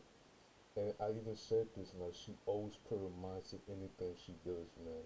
And she exactly did that.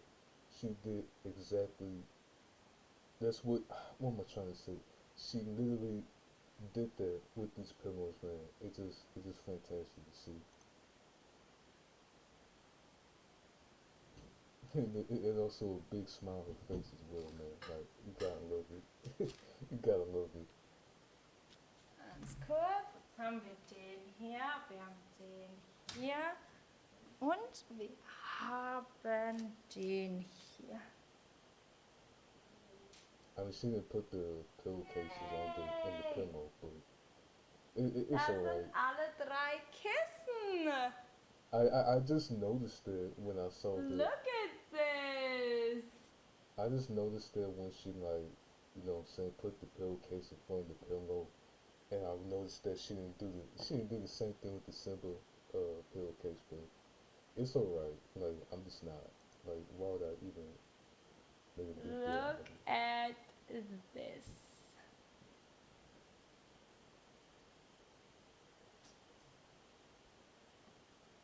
Look at that.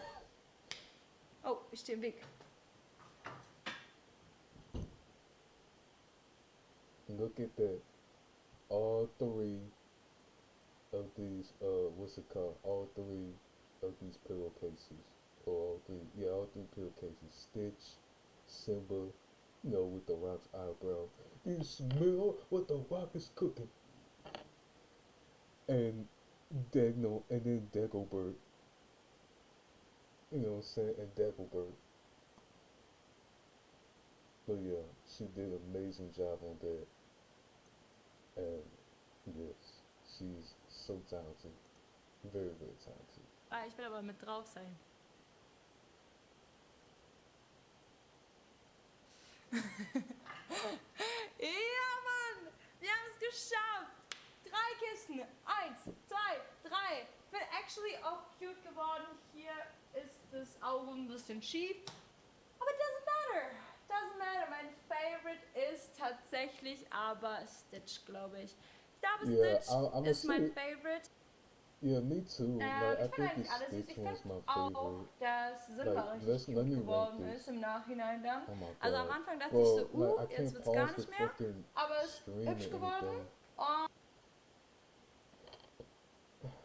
But yeah, but Stitch.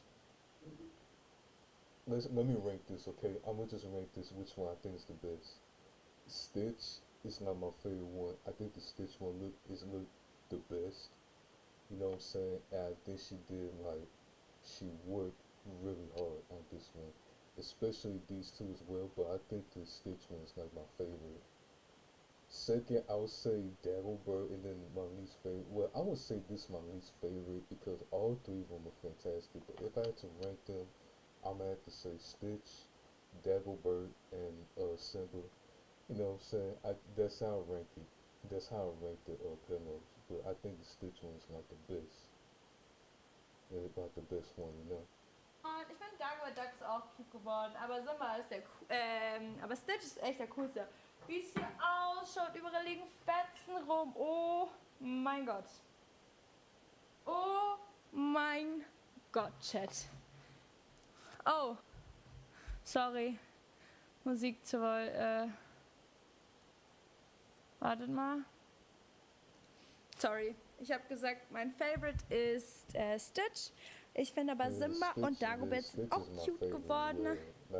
Und ich bin sehr glücklich, dass wir das so gut gemeistert haben. Und jetzt können wir zum Abschluss unser cooles Quiz noch machen.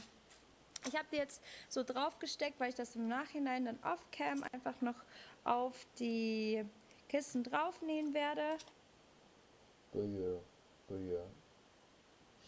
I know I said this so many times, but she is that damn talented. I've always believed that just the first time I saw her, you know, saw her like dance and bake a cake, you know what I'm saying, and also, what's it called, and also, cook, you know what I mean, like she was talented at least a lot of stuff, you know what I mean, and that is something that I respect, you know, I honestly respect that, you know, and I always like that.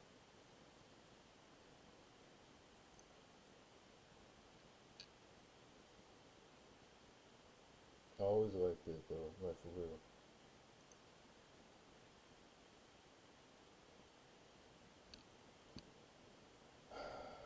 But hey man, I mean, I've been reacting to Devara a lot, but you know what? I've been reacting to Devara and I also react to WickedBinge. You know what I'm saying? But you know what? I'm just get off right here. And I'll be streaming on Tuesday because, like I said at the beginning of my stream, I won't be streaming tomorrow just because I'll be spending time with my dad and at Morty's house tomorrow. So yeah, I won't be streaming tomorrow. So yeah, man. But I will be streaming on Tuesday. But I'll let you guys know what time we streaming. Every time we streaming on this platform. So yeah, man. But hey, man, it's been a good 3-hour stream. You know what I'm saying? I actually enjoy myself, and not only that, I enjoy like entertaining you guys and having and conversate, talk about anything. You know what I'm saying? Because that's what we do. That's what we do in chat, like, you know what I'm saying, or whenever everyone streams. That's what we do. We just talk about anything. You know what I mean? But I appreciate for everybody. I appreciate for Carpet's not the only one that's in my chat, but. You know what I'm saying? But I don't know. For anyone that's lurking, thank you so much for stopping by, you know what I'm saying, checking out my stream. And I don't know, man. Christmas is like Christmas has always been my favorite holiday. And not only that, Christmas is not about taking or anything. It's all about giving. And not only that, it's the birth of Jesus. You know what I mean? I'm not saying that like I'm some kind of Christian thing, because I'm not a Christian, but I still believe in faith, and I still believe in God, you know what I mean? But, yeah, Christmas is a fantastic holiday for me, and not only that, it's always been my favorite holiday, growing up as a kid, you know what I'm saying? So, I don't know, but I'm just saying, man, but yeah, I just got this golden heart. This golden heart is from that cup that my Aunt Vaughn gave me, you know what I'm saying? And I was like drinking soda with it, but drinking soda, But yeah, that's from that cup from my auntie today. You know, when I went to her house today, so you know. But yeah, like I said, this golden heart is it just reminded of who Demar is, a gold, like a girl or a person with a golden heart. You know what I'm saying? That's just who she is, a sweet person. But yeah, but hey man, I'm gonna get off. I'll let you guys know on social media what time I'm streaming on this platform. So hey man, it's been a really fun stream, a fun 3 hour stream, and I just want, like I said, I want to thank everybody for like coming to my chat. Well, like I said, Carpet's not the only ones in my chat, but for everyone else that's lurking, thank you so much, like for stopping by and checking out my stream as well. And not only that, we almost at 300 subscribers on my YouTube channel, dude. Like for real, we almost there to 300 subscribers on my YouTube channel, which is fucking insane, dude. So I want everybody to like make sure and subscribe to my channel. That's so we can get myself to, the 300 subscribers. Go ahead and do that right now. What y'all waiting for, dude? But yeah, thank y'all for hold up.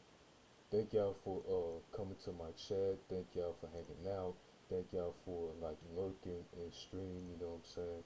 So yeah, I really appreciate you guys for hanging out. I really appreciate you guys. And I'll see y'all on Tuesday for another stream.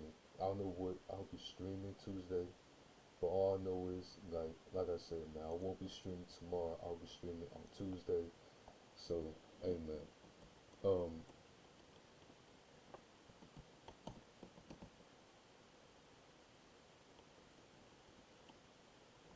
Hold on, I was trying to type the command for my second channel. Here we go.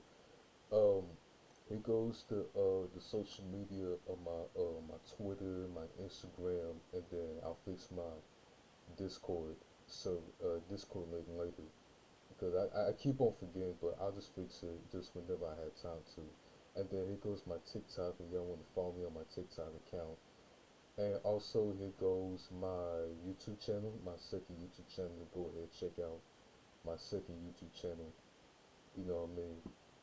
And like I said, man, like I hope y'all have a good Christmas today and tomorrow.